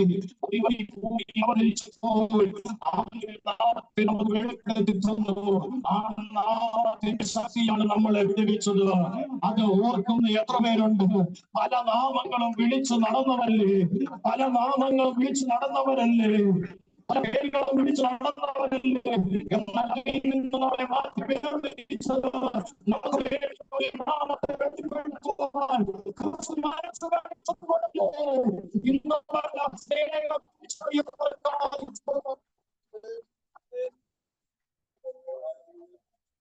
ഹല്ലേലൂയ, ഹല്ലേലൂയ. ദൈവപുത്രൻ പ്രത്യക്ഷപ്പെട്ടതോ സത്യദൈവത്തെ വെളിപ്പെടുത്താൻ എന്ന് വിശുദ്ധ ബൈബിളിൽ വാക്യമുണ്ട്. തന്റെ പ്രത്യക്ഷത സത്യദൈവത്തെ വെളിപ്പെടുത്താൻ എന്ന് വെച്ചാൽ സത്യനാമത്തെ വെളിപ്പെടുത്താൻ. കർത്താവായ യേശു ക്രിസ്തുവിന്റെ ഹല്ലേലൂയ ഐതിഹ്യ കാലഘട്ടത്തിൽ ശുശ്രൂഷ രംഗങ്ങളിൽ അതിശക്തമായി ശോഭിച്ചു വന്ന് 17-ാം അധ്യായം പ്രാർത്ഥിക്കുമ്പോൾ കർത്താവ് പറയുക, ഞാൻ നിന്റെ സത്യത്തെ പങ്കുവെച്ചു. അപ്പൊ അതിനർത്ഥം എന്നാ? അതിനു മുമ്പ് കേട്ടതല്ല. യേശുവിൻ നാമത്തിൽ, യേശുവിന്റെ നാമത്തിൽ, യേശുവിന്റെ നാമത്തിൽ ഹല്ലേലൂയ സത്യത്തെ ഞാൻ പങ്കുവെച്ചു. സത്യത്തെ ഞാൻ പങ്കുവെച്ചു. സത്യം സത്യമേതൊന്നുമല്ല, അവന്റെ നാമം, അവന്റെ നാമത്തിന്റെ സത്യം, അവന്റെ നാമം. ഏത് നാമം സ്തോത്രം.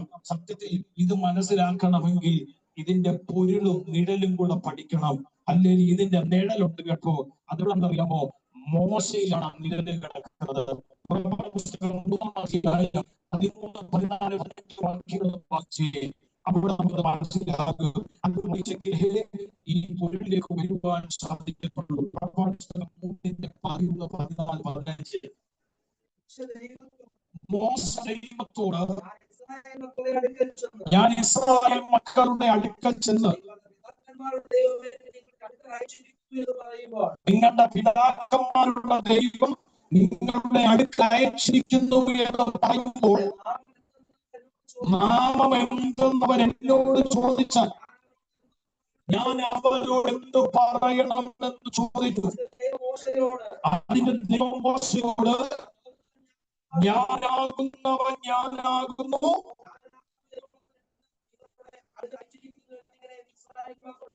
പറയണം. അടുത്ത വാക്യം,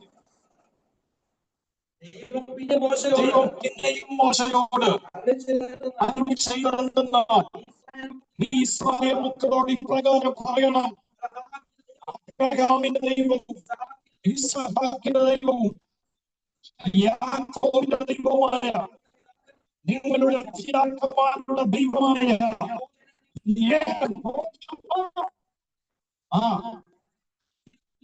അയച്ചിരിക്കുന്നു എന്ന് എന്നേക്കും എന്റെ നാമം തലമുറയായി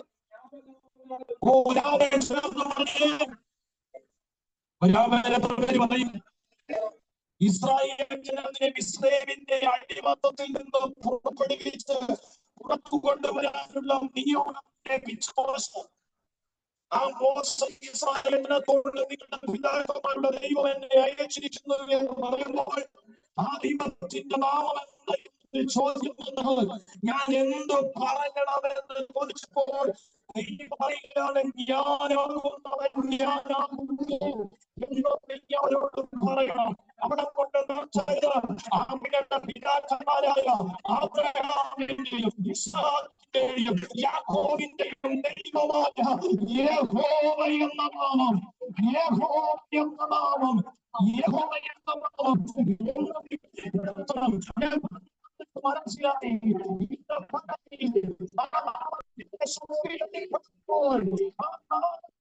വെളിപ്പെടുത്തൽ സംഭവിക്കുമ്പോൾ ആ മനസ്സിലാവും.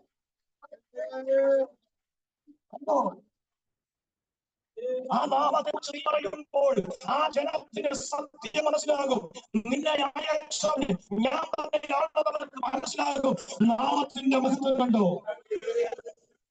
രാമൻ പറഞ്ഞേ യഹോവ എന്ന നാമം വളരെ ഭയഭക്തിയോടെ ഉപയോഗിക്കുന്നു. എപ്പോഴും ആ പേര് ഉപയോഗിക്കാറില്ല. സ്തോത്രങ്ങളെ ചുമ്മാ പറയാനുള്ള ഒരു പേരല്ല യഹോവ എന്നുള്ളത്. യേശുവിന്റെ നാമത്തിൽ പ്രിയപ്പെട്ടവരെ, മോശയോട് ദൈവം പറയാം ഞാനാകുന്നു അബ്രഹാമിന്റെയും ഇസ്ഹാക്കിന്റെയും യാക്കോബിന്റെയും ദൈവമായ യഹോവയായ നാമം നീ അതിനെ വെളിപ്പെടുത്തണം. പറഞ്ഞു ഇന്നറിയാമോ ആ നാമത്തെ വെളിപ്പെടുത്തുമ്പോൾ അവർക്ക് മനസ്സിലാകും നിന്നെ അയച്ചവനാരാണെന്ന്. ആ നാമം പറയുമ്പോൾ അവരെന്തിലും മനസ്സിലാകും. ഇതിലാണ് ഇതിന്റെ പേരിലാണ് മോശയുടെ സ്ഥാനത്ത് കർത്താവ്, മോശയുടെ സ്ഥാനത്താണ് ക്രിസ്തു. ക്രിസ്തു ഈ ഭൂമിയിൽ വന്നപ്പോൾ ക്രിസ്തു വെളിപ്പെടുത്തിയത് ഒരൊറ്റ നാമമാണ്, ദൈവത്തിന്റെ നാമം, നിത്യ സത്യ ദൈവത്തിന്റെ നാമമാണ് ക്രിസ്തു വെളിപ്പെടുത്തിയത്. ഒരിടത്തും തന്റെ മഹത്വത്തെ കർത്താവ് വെളിപ്പെടുത്തിയില്ല. താൻ വെളിപ്പെടുത്തിയതല്ല തന്റെ പിതാവിന്റെ മഹത്വത്തെയാണ്, പിതാവിന്റെ നാമത്തിന്റെ മഹത്വത്തെയാണ്. അങ്ങനെയാണ് പ്രാർത്ഥനയിൽ വെളിപ്പെട്ടത്. നിന്റെ നാമത്തെ ഞാൻ അവർക്ക് വെളിപ്പെടുത്തി കൊടുത്തു. നിന്റെ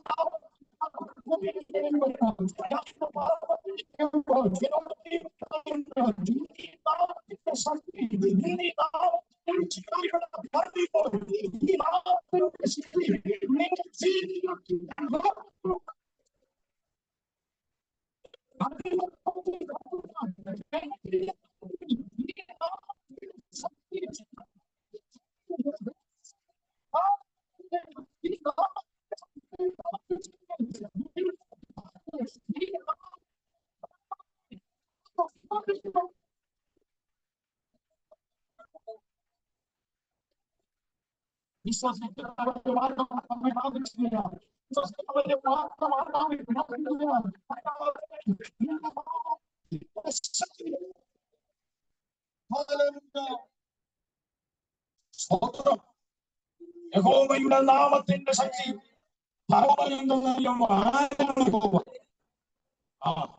ഇസ്രായേൽ ജനത്തോട് പറഞ്ഞപ്പോൾ അവർക്ക് മനസ്സിലായി യഹോവയാണ്.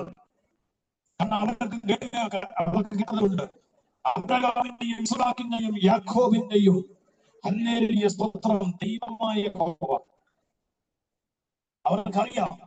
എന്നാൽ ഫറവോൻ ചോദിച്ചു ആരാണ് യഹോവ? ഈ ചോദ്യത്തിന് ചെങ്കടലിന്റെ മുമ്പിൽ വെച്ച് മറുപടി കൊടുത്തു. ഫറവോൻ തന്നെ പറയുന്ന ഒരു വാക്കുണ്ട്, ഹല്ലേലൂയ അവരുടെ ദൈവമായ യഹോവ അവർക്ക് വേണ്ടി യുദ്ധം ചെയ്യുന്നു. ആമേൻ എത്ര പേര് പറയും? അവരുടെ ദൈവമായ യഹോവ അവർക്ക് വേണ്ടി യുദ്ധം ചെയ്യും. നമ്മൾ പിന്തിരിഞ്ഞു പോകുക. പ്രിയപ്പെട്ടവരെ, ഞാൻ പറഞ്ഞത്ര മനസ്സിലായി.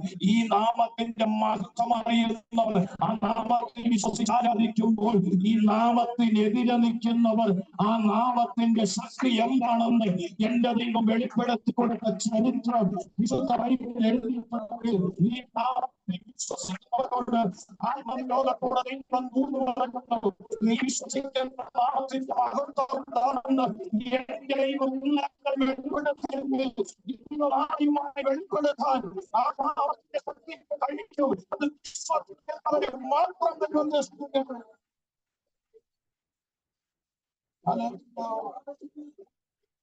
കർത്താവായ ക്രിസ്തു ഏക നിത്യ സത്യ ദൈവത്തിന്റെ നാമം വെളിപ്പെടുത്തി.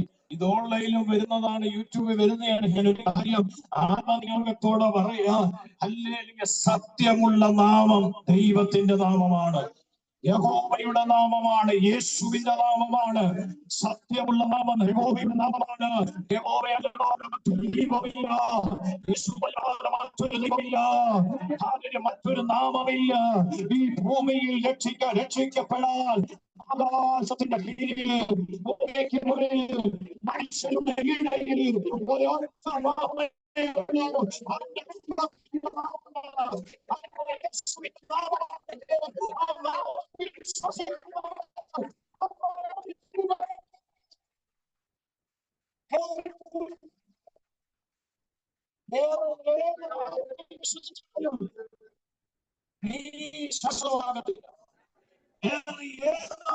വിശ്വസിച്ച് ജീവിതം മുമ്പോട്ട് കൊണ്ടുപോയാലും നിനക്ക് ശാശ്വതമാകുന്ന ഒരിടത്തിൽ നിനക്ക് എത്തിച്ചേരാൻ കഴിയില്ല.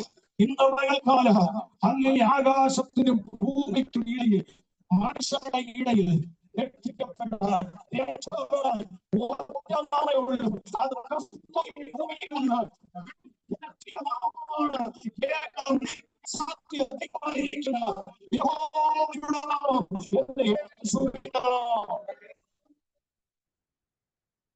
ഒരാമൻ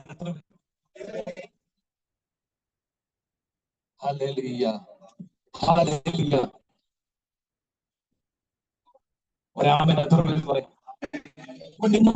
ദൈവം ഇടപെടുന്നത് കൊണ്ട് പറയുന്നു, കർത്താവായ യേശു ക്രിസ്തുവിനെ ഹൃദയം കൊണ്ട് വിശ്വസിക്കുകയും വായു കൊണ്ട് ഏറ്റുകൊള്ളുകയും ചെയ്താൽ നീ രക്ഷിക്കപ്പെടും. നിനക്ക് നിത്യജീവൻ കിട്ടും. ഞാൻ കഴിഞ്ഞ ആഴ്ച പ്രസംഗിച്ചു, വിശ്വസിക്കുന്നവന് നിത്യജീവനുണ്ട്. രാമൻ എത്ര പേര് പറയും? ഇന്ന് പകലിൽ അപ്പോൾ രണ്ടാമത് വെളിപ്പെടുത്ത സത്യം പങ്കുവെച്ചു. എന്താ സത്യം? അവൻ ജീവിക്കുന്ന സത്യനാമത്തെ വെളിപ്പെടുത്തി. അതിന്റെ തെളിവ് എങ്ങനെ വെളിപ്പെടുത്തിയത്?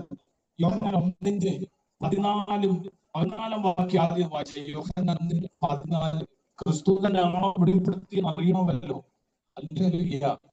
ആദ്യം 1:14 വായിച്ചേ.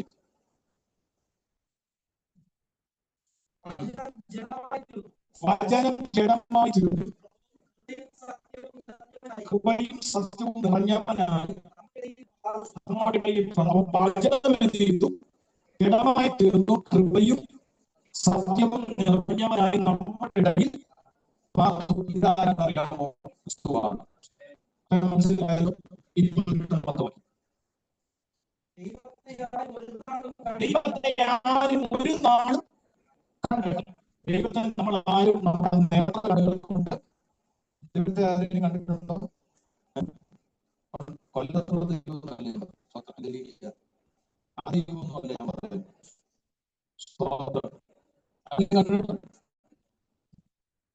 നമ്മുടെ നേരത്തെ കണ്ടിട്ടുണ്ട്, നമ്മുടെ ദൈവത്തെ വിശ്വസിക്കുന്നുണ്ട്. എന്ന് പറയുന്ന ദൈവത്തെ ആരും ഒരു നാളും കല്ലെടുത്ത് മതി. പിതാവിന്റെ മടിയിലിരിക്കുന്ന ഏകനാഥനായ പുത്രനാണ് അത് വെളിപ്പെടുത്തിയത്. അവന്റെ നാമം വെളിപ്പെടുത്തി എന്നുള്ളതിന്റെ തെളിവാണ് 18ാമത്തെ വാക്യം. ഈ ഭൂമിയിൽ ജനനം കൊണ്ടതിന് തെളിവാണ് 14ാമത്തെ വാക്യം. ഭൂമിയിൽ ജനിച്ച് 18-ാമത്തെ വാക്യത്തിൽ എഴുതിയിരിക്കുന്ന ദൈവത്തെ ആ ദൈവത്തെ പിതാ കർത്താവായ ക്രിസ്തു വെളിപ്പെടുത്തി കൊടുത്തു. ഒരാമൻ പറഞ്ഞേ, അതിലൊന്നാണ് തന്റെ നാമത്തെ വെളിപ്പെടുത്തുന്നത്. സ്തോത്രം, ദൈവത്തിന് മഹത്വം കൊടുക്കും. അല്ലപ്പോ ഒന്ന് നാമത്തെ വെളിപ്പെടുത്തി, അല്ലെങ്കിൽ ആ നാമം ഏതാണെന്ന് ഞാൻ നിങ്ങളോട് പറഞ്ഞു. നാമത്തെ വെളിപ്പെടുത്തിയത് പുത്രനായ ക്രിസ്തുവാണ്. എന്തിനാ ആ നാമത്തെ വെളിപ്പെടുത്തിയത്? എന്തിനാ നാമത്തെ വെളിപ്പെടുത്തിയത്? സുവിശേഷം 5-ാം അധ്യായം 20-ാമത്തെ വാക്യത്തിൽ ഒന്ന് വായിച്ച 1 യോഹന്നാൻ 5:20. ഞാൻ നിങ്ങളെ പഠിപ്പിക്കുന്നത് കൊണ്ട് കൂടിയാണ് വാക്യങ്ങൾ വായിപ്പിക്കുക. 1 യോഹന്നാൻ 5:20. എന്തിനാണ് ആ നാമത്തെ, ആ സത്യത്തെ ക്രിസ്തു പങ്കുവച്ചത്? 1 യോഹന്നാൻ ദൈവപുത്രൻ വന്നുവെന്നും സത്യദൈവത്തെ അറിയുവാൻ നമുക്ക് വിവേകം തന്നുവെന്നും. അപ്പോ സത്യത്തെ പങ്കുവെച്ചതിന് കർത്താവായ ക്രിസ്തു ഈ ഭൂമിയിൽ അവതരിച്ച സത്യത്തെ പങ്കുവെച്ചതിന് വിവേകം, സത്യ ദൈവത്തെ അറിയാനുള്ള വിവേകം ഉണ്ടാകുക. അപ്പൊ അതിനർത്ഥം വിവേകം നമ്മുടെ അയൽവക്കത്തോട് പോലും പോകാത്തൊരു കാലം ഉണ്ടായിരുന്നു. എല്ലാവരും പറഞ്ഞ 1:20. ഹല്ലേലൂയ. 1:20 വായിച്ചു.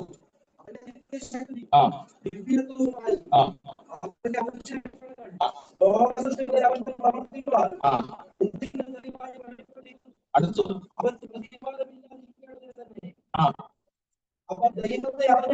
അവര് ദൈവത്തെ അറിഞ്ഞിട്ടു.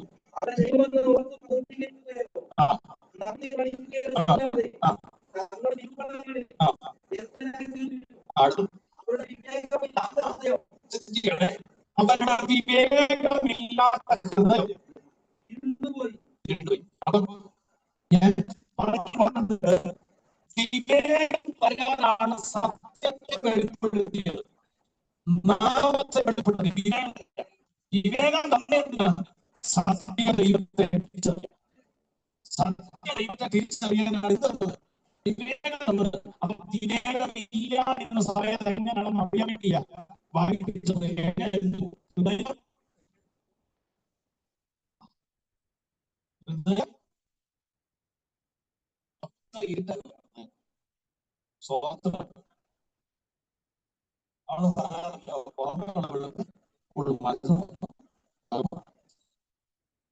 ചില കാലം പറഞ്ഞ മാസം അത് പണ്ട് കേൾക്കുന്നതാണ്.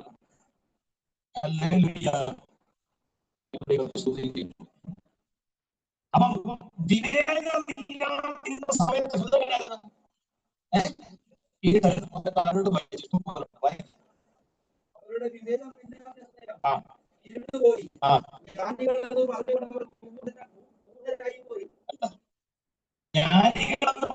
ഉള്ളൂ.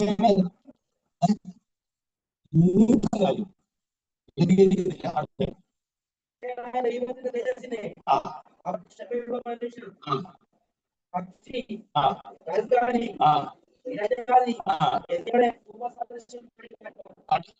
ദൈവത്തെ എങ്ങനെ ആക്കി? പാമ്പാക്കി. പക്ഷേ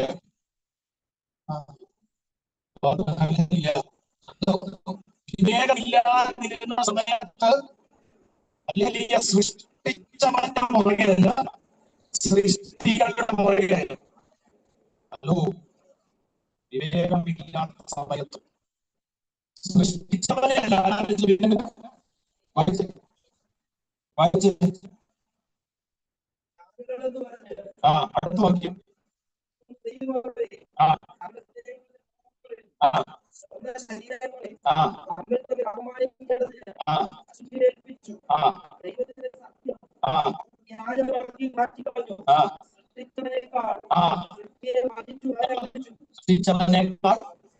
വിവേകമില്ലാത്ത ഹൃദയത്തിന്റെ വലിയ സ്വത്ര അനുഭവം ഞാൻ പറഞ്ഞത്. സൃഷ്ടിച്ചവനേക്കാൾ സൃഷ്ടിയെ ആരാധിച്ചു. അടുത്തത്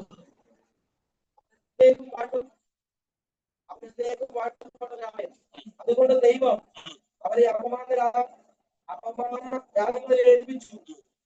സ്ത്രീകൾ സ്വാഭാവിക ബോധത്തെ സ്വഭാവമാക്കി കളഞ്ഞു. പുരുഷന്മാരും കാപം തിരിച്ച് അപ്പോൾ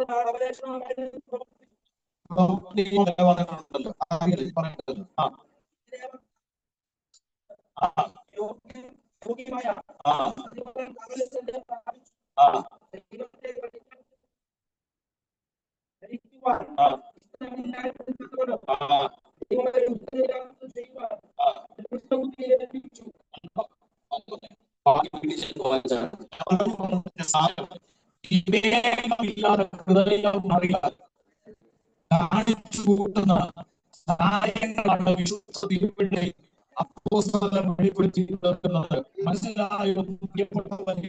ഇന്ന് പലകാലം അതിന്റെ നടുവിൽ നമ്മുടെ ഹൃദയം കൂടുന്നത് സത്യത്തിലുള്ള ഒരു പക്ഷേ ഇന്നലകളിൽ നമ്മളും ഈ വഴി പോകേണ്ടവരായിരുന്നു. ഇന്നലെ ആ വഴി പോകാനത് നമ്മുടെ ജ്ഞാനികളായതുകൊണ്ടല്ല, സത്യത്തെ മനസ്സ് കാണിച്ചതുകൊണ്ടാണെന്ന് ഇന്ന് മാറ്റാത്തവരുണ്ടെങ്കിൽ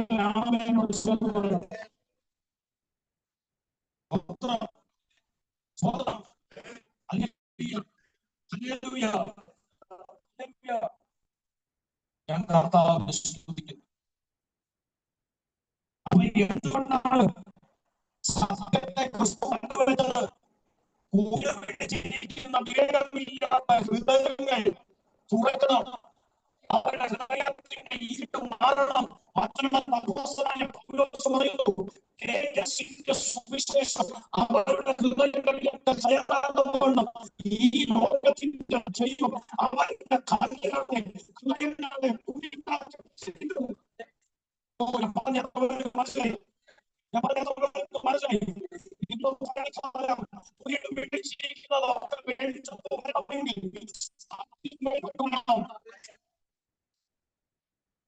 ഈ കോടതിയിൽ നമ്മൾ കേൾക്കുന്ന ഒരു വാക്കല്ലേ, അല്ലെങ്കിൽ സ്വന്തം നമ്മൾ വായിക്കുന്ന ഒരു വാക്കല്ലേ, സത്യത്തെ എത്ര മൂടി വെച്ചാലും ഇന്നല്ലെങ്കിൽ നാളെങ്കിലും അത് പുറത്ത് വെളിപ്പെടുമ്പോൾ നിങ്ങൾ ഒരു കേസ് അല്ലെങ്കിൽ സ്വന്തം അന്വേഷിക്കുന്നവരോട്, ഒരു കേസ് അന്വേഷിക്കുന്നവരോട് നിങ്ങൾ ചോദിച്ചാൽ മതി.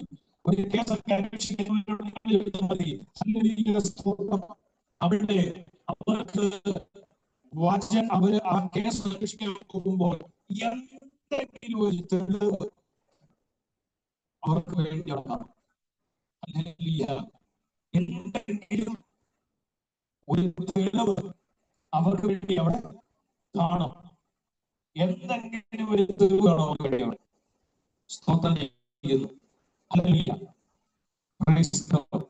എന്തെങ്കിലും ഒരു തെളിവ് അവർക്ക് വേണ്ടി കാണും.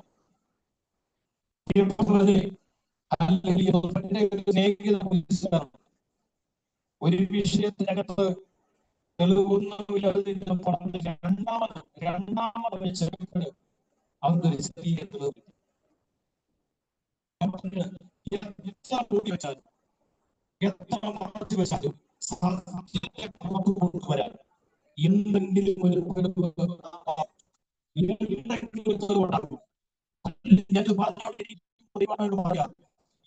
നമ്മൾ മറച്ചു വെച്ചാൽ ദൈവം അത് പുറത്തു കൊണ്ടുവരാൻ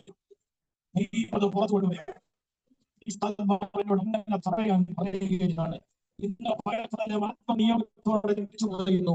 നിന്റെ ഹൃദയം വീണ്ടും പിടിച്ചു കിടക്കുന്ന സമയത്ത്, ഈ ലോകത്തിന്റെ ദൈവത്തിന്റെ കണ്ണുകളെ കുടിയാക്കിയ സമയത്ത് നിന്നെ വീണ്ടും എന്താണെന്നറിയാമോ? ക്രിസ്തു വെളിപ്പെടുത്തിയ സത്യമാണ്. ക്രിസ്തു വെളിപ്പെടുത്തിയ സത്യനാമമാണ്. ഈ ലോകത്ത് മറന്നുപോകേണ്ടത് ദൈവത്തിന്റെ ഹൃദയം ചിത്രവഹിക്കുന്നത്. സ്വതം ഹല്ലേലൂയ. അപ്പൊ രണ്ടാമത്തെ കാര്യം സത്യം പങ്കുവെക്കാനുള്ള ക്രിസ്തുവിന്റെ മനസ്സാണ് പ്രാർത്ഥനയിൽപ്പെട്ടത്. മൂന്നാമത്തെ കാര്യം 9-ാമത്തെ വാക്യമാണ് വായിച്ചത്. ഞാൻ അവർക്ക് വേണ്ടി അപേക്ഷിക്കുന്നു. ലോകത്തിന് വേണ്ടിയല്ല. നീ എനിക്ക് തന്നിട്ടുള്ളവർ നീനക്കുള്ളവരാണുണ്ട്. തന്റെ പ്രാർത്ഥനയിൽ മൂന്നാമത് വെളിപ്പെടുത്തുന്നത് നമുക്ക് വേണ്ടി മധ്യസ്ഥതയാക്കാനുള്ള ക്രിസ്തുവിന്റെ മനസ്സ്. ഒരാമേൻ പറഞ്ഞേ. ഒന്ന് മരിക്കാനുള്ള മനസ്സ്, രണ്ട് സത്യം പങ്കുവെക്കാനുള്ള മനസ്സ്, മൂന്ന് മധ്യസ്ഥതയാക്കാനുള്ള മനസ്സ്. ഒരാമേൻ പറഞ്ഞേ. ഇവിടെ നിന്ന് ത്യാഗങ്ങളെല്ലാം ഏറ്റു എന്റെ ക്രിസ്തു പിതാവിന്റെ വലത്തുഭാഗത്തേക്ക് ഇരിക്കുമ്പോഴും അവിടെ താൻ കൂടിയില്ലാതിരിക്കുകയല്ല, ഇപ്പോഴും നമുക്ക് വേണ്ടി മധ്യസ്ഥത കാണിച്ചുകൊണ്ടിരിക്കുകയാണ്. കാരണം അവിടെ പറയുകയാണ്, ഞാൻ ലോകത്തിന് വേണ്ടിയല്ല പ്രാർത്ഥിക്കുന്നത്. ഞാൻ ലോകത്തിന് വേണ്ടിയല്ല പ്രാർത്ഥിക്കുന്നത്, നീ എനിക്ക് തന്നവർക്ക് വേണ്ടി പ്രാർത്ഥിക്കുന്നത്. ഒരാമനത്തുവിൽ പറയും, ഒരാമനത്തുവിൽ പറയും ഈശ്വരന്റെ നാമത്തിൽ. ഞാൻ അവർക്ക് വേണ്ടി മധ്യസ്ഥത അയക്കുന്നു. ഞാൻ പ്രാർത്ഥിക്കുന്നത് ലോകക്കാർക്ക് വേണ്ടിയിട്ടല്ല, ലോകത്തിന്റെ നടുവിൽ എനിക്ക് വേണ്ടി നിൽക്കുന്നവർക്ക് വേണ്ടി.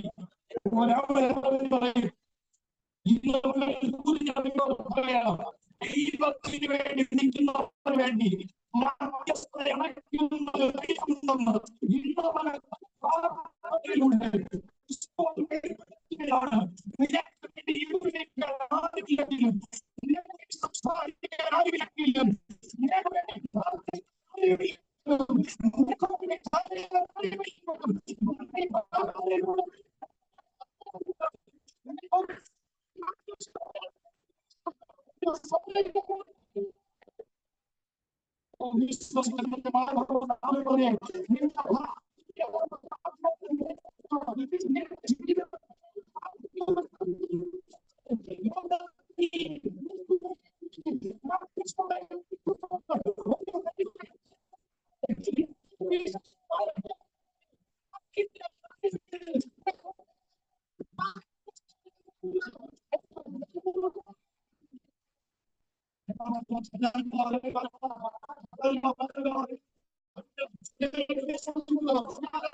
ശിഷ്യന്മാരോട് കേൾക്കുന്നത്, നീ എനിക്ക് തന്നവരുണ്ട്, ഞാൻ അവർക്ക് വേണ്ടി പ്രാർത്ഥിക്കാം. ഒരാമേ പറഞ്ഞേ, ഒരാമേ പറഞ്ഞേ. 10-ാമത്തെ വാക്യം പറയാ.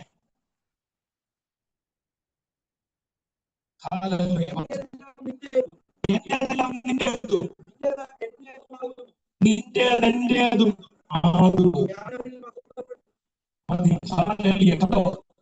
ഞാൻ പ്രാർത്ഥിക്കുന്നത് ലോകത്തിലല്ല, ഞാൻ പ്രാർത്ഥിക്കുന്ന ലോകത്തിൽ ഉള്ളവർക്ക് വേണ്ടി.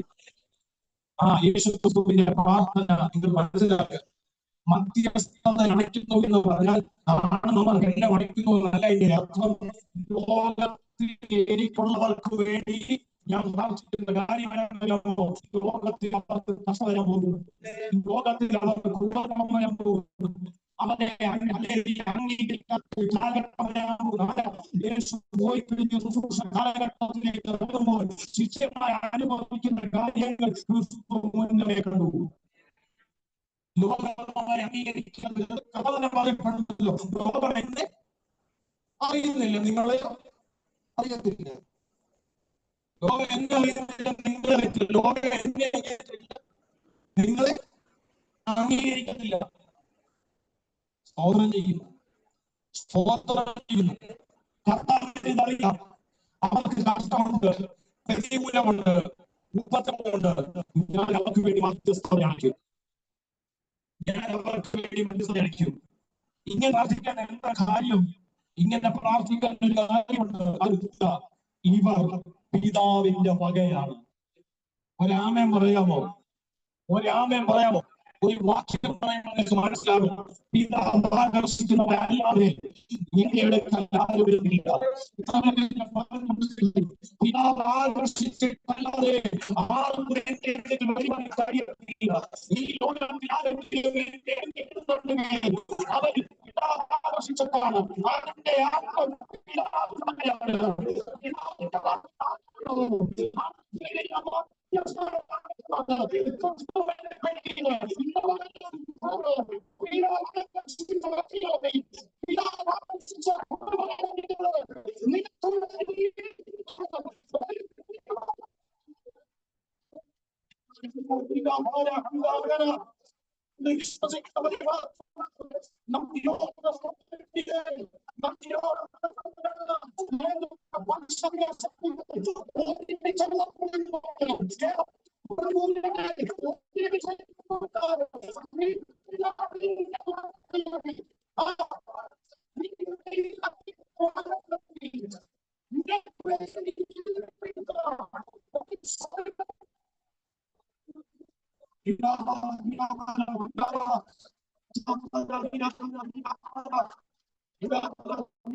ഏത് വിഷയത്തിലാണ് നിനക്കൊരു മധ്യസ്ഥതയുടെ ആവശ്യം?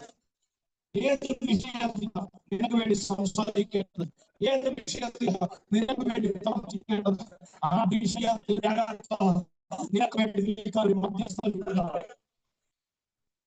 കർത്താവ് പറയാ, ഞാൻ അവർക്ക് വേണ്ടി ഇവർക്ക് വേണ്ടി ഇങ്ങനെ പ്രാർത്ഥിക്കാൻ കാരണമുണ്ട്. ഇതെന്റെ മകനല്ല, ഇത് പിതാവിന്റെ മകനെയാണ്. ഇത് പിതാവിന്റെ. നീ ഒരു കാര്യം മനസ്സിലാക്കുക, ഈ സ്വർഗത്തിലെ ദൈവത്തിന്റെ മകനാ. നിന്റെ മേലൊരു ഉടമസ്ഥനുണ്ട്, നിന്റെ മേലൊരു കൈക്കാരനുണ്ട്, നിന്റെ മേൽ അധികാരിയുണ്ട്, നിന്റെ മേൽ അധിപതിയുണ്ട്. ആ ദൈവമാണ്, ആ ദൈവത്തിന്റെ മകനാണ് നീ. ആ ദൈവത്തിന്റെ മകനായവരുടെ കർത്താവായ അങ്ങനെയുള്ളവർക്ക് വേണ്ടി ഞാൻ പ്രാർത്ഥിക്കുന്നു. അങ്ങനെയുള്ളവർക്ക് വേണ്ടി പ്രാർത്ഥിക്കുന്നു. കർത്താവേ, യേശു പിതാവിനെ നോക്കി പറയുക, ഞാൻ ഇവരുടെ ഇടയിൽ നിന്ന് മാറിപ്പോകുന്ന സമയം വരുന്നു. ഇടർച്ചകൾ ഉണ്ടാകാം, പ്രതികൂലങ്ങൾ ഉണ്ടാകാം, പ്രതിസന്ധികൾ ഉണ്ടാകാം, ഉപദ്രവങ്ങൾ ഉണ്ടാകാം. ഞാൻ ഇവർക്ക് വേണ്ടി പ്രാർത്ഥിക്കുന്നു. ഞാൻ ഇവർക്ക് വേണ്ടി മധ്യസ്ഥതയായിരിക്കുന്നു. ഇന്ന് ഏത് സാഹചര്യത്തിലായിരിക്കും എനിക്കും നിനക്കും വേണ്ടി മധ്യസ്ഥത അടയ്ക്കുന്ന ഒരു കർത്താവ് ഉണ്ടാകാം. ഈ ഒരിക്കൽ കൂടി യേശു കർത്താവ് ഞാൻ ഇവർക്ക് വേണ്ടി പ്രാർത്ഥിക്കുന്നു എന്ന് പറഞ്ഞതിന്റെ ഒന്നാമത്തെ കാരണം പിതാവിന്റെ വക. രണ്ടാമത്തെ കാര്യം 11-12 വാക്യങ്ങളൊന്ന് വായിച്ചേ. ഞാൻ ഇനിയും ലോകത്തെത്തിയില്ല, ലോകത്തിൽ ഇരുന്ന സമയത്ത് ഇവരോ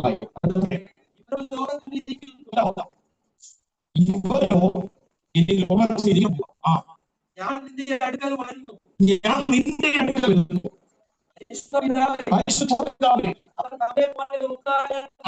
നമ്മെ പോലെ ഒന്നാകേണ്ടത് നീ എനിക്ക് തന്നിരിക്കുന്ന നിന്റെ നാമത്തിൽ അവരെ കാത്തുകൊള്ളണമേ എന്ന് വിട്ടാൽ ഇവന്മാരടിച്ചു ചെയ്യാൻ സാധ്യതയുണ്ട്. ഇവരടങ്ങിയിട്ടുള്ളവർ സാധ്യതയുണ്ട്. ഉപദ്രവം വരുമ്പോ, പ്രതികൂലം വരുമ്പോ, പ്രതിസന്ധി വരുമ്പോ സംസാരം ഉണ്ടാകും, പ്രശ്നം ഉണ്ടാകും, ഇതെല്ലാം ഉണ്ടാകും. ഞാൻ നീയും ഒന്നായിരിക്കുന്നത് പോലെ ഇതിലൂടെ ദൈവത്തിന്റെ ആത്മാവ് പറയാം. ഏതെങ്കിലും വിഷയത്തിൽ, ഏതെങ്കിലും കാര്യത്തിൽ ദൈവത്തിന്റെ ആത്മാവ് പറയുന്നു, പുത്രനും പിതാവും ഒന്നായിരിക്കുന്നതുപോലെ ഈ ലോകത്തിൽ ദൈവം നമ്മളെ തെരഞ്ഞെടുത്തതാണെങ്കിൽ നമ്മൾ ഒന്നായിരിക്കണം.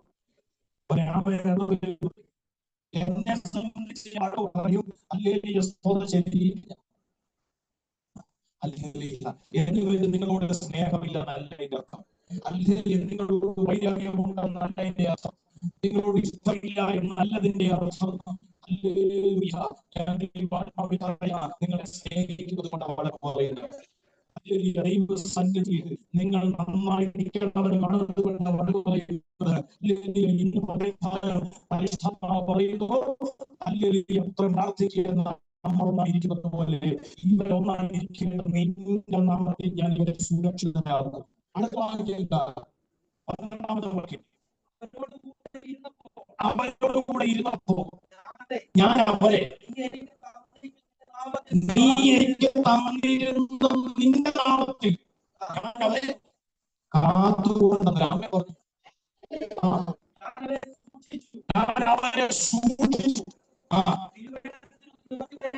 ദൈവത്തിന്റെ നിവർത്തി വരേണ്ടതിന് ആ നാശയോഗ്യമല്ലാതെ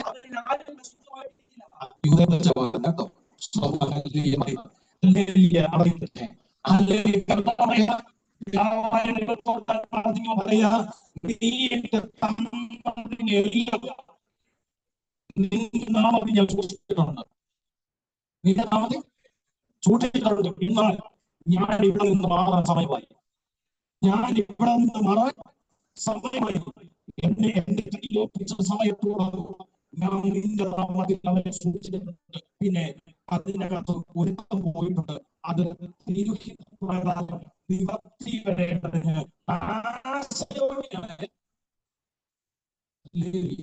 നാശയോഗ്യനായ അവനെ വിളിച്ച് ബാക്കിയുള്ള എല്ലാം ദൈവത്തെ ഇതിനെക്കുറിച്ച് പറയുന്നത്. അവനെ വിളിച്ച് ബാക്കിയുള്ളതിന്റെ എല്ലാം നിന്റെ നാമത്തിൽ ഞാൻ സൂക്ഷിച്ചിരിക്കുന്നു.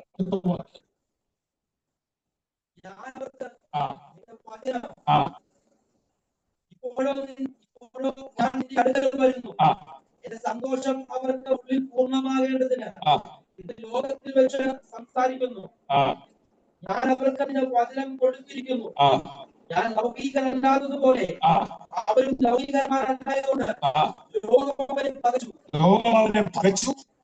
ലോകത്തിൽ നിന്ന് എടുക്കണമെന്നല്ല, എന്റെ കയ്യിൽ അകപ്പെടാതെ അവരെ കാത്തുകൊള്ളണമെന്നത്രേ ഞാൻ മറ്റുള്ളവരെ പിതാവിനുള്ളവരെ മധ്യസ്ഥരെ അണയ്ക്കുന്നതിന്റെ കാരണം എന്തെന്ന് ദുഷ്ടന്റെ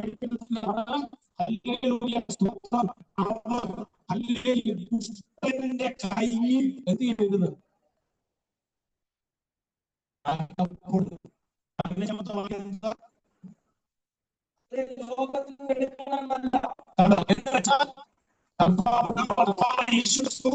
ദൈവത്തോട് പ്രാർത്ഥിക്കുക, പിതാവിനോട് പ്രാർത്ഥിക്കുക. അവരെ ലോകത്തിൽ നിന്ന് എടുക്കണമെന്നല്ല, ദുഷ്ടന്റെ കയ്യിൽ അകപ്പെടാതെ വേണം അവനെ കാത്തുകൊള്ളണം എന്നത് അടുത്ത വാക്യം. ഞാൻ ലൗകികരല്ലാത്തതുപോലെ അവർ ലൗകികന്മാരല്ലാത്തത്.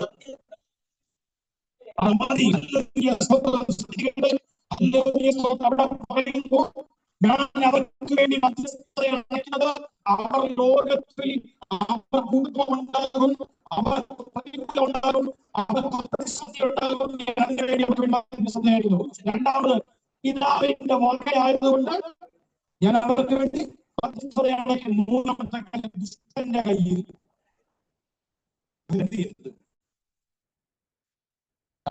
അറിയാം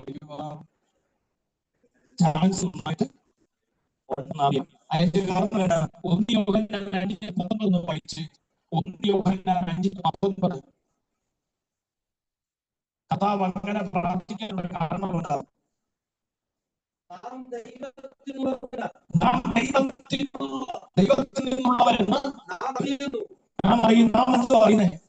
നാം ഒന്ന് പറ.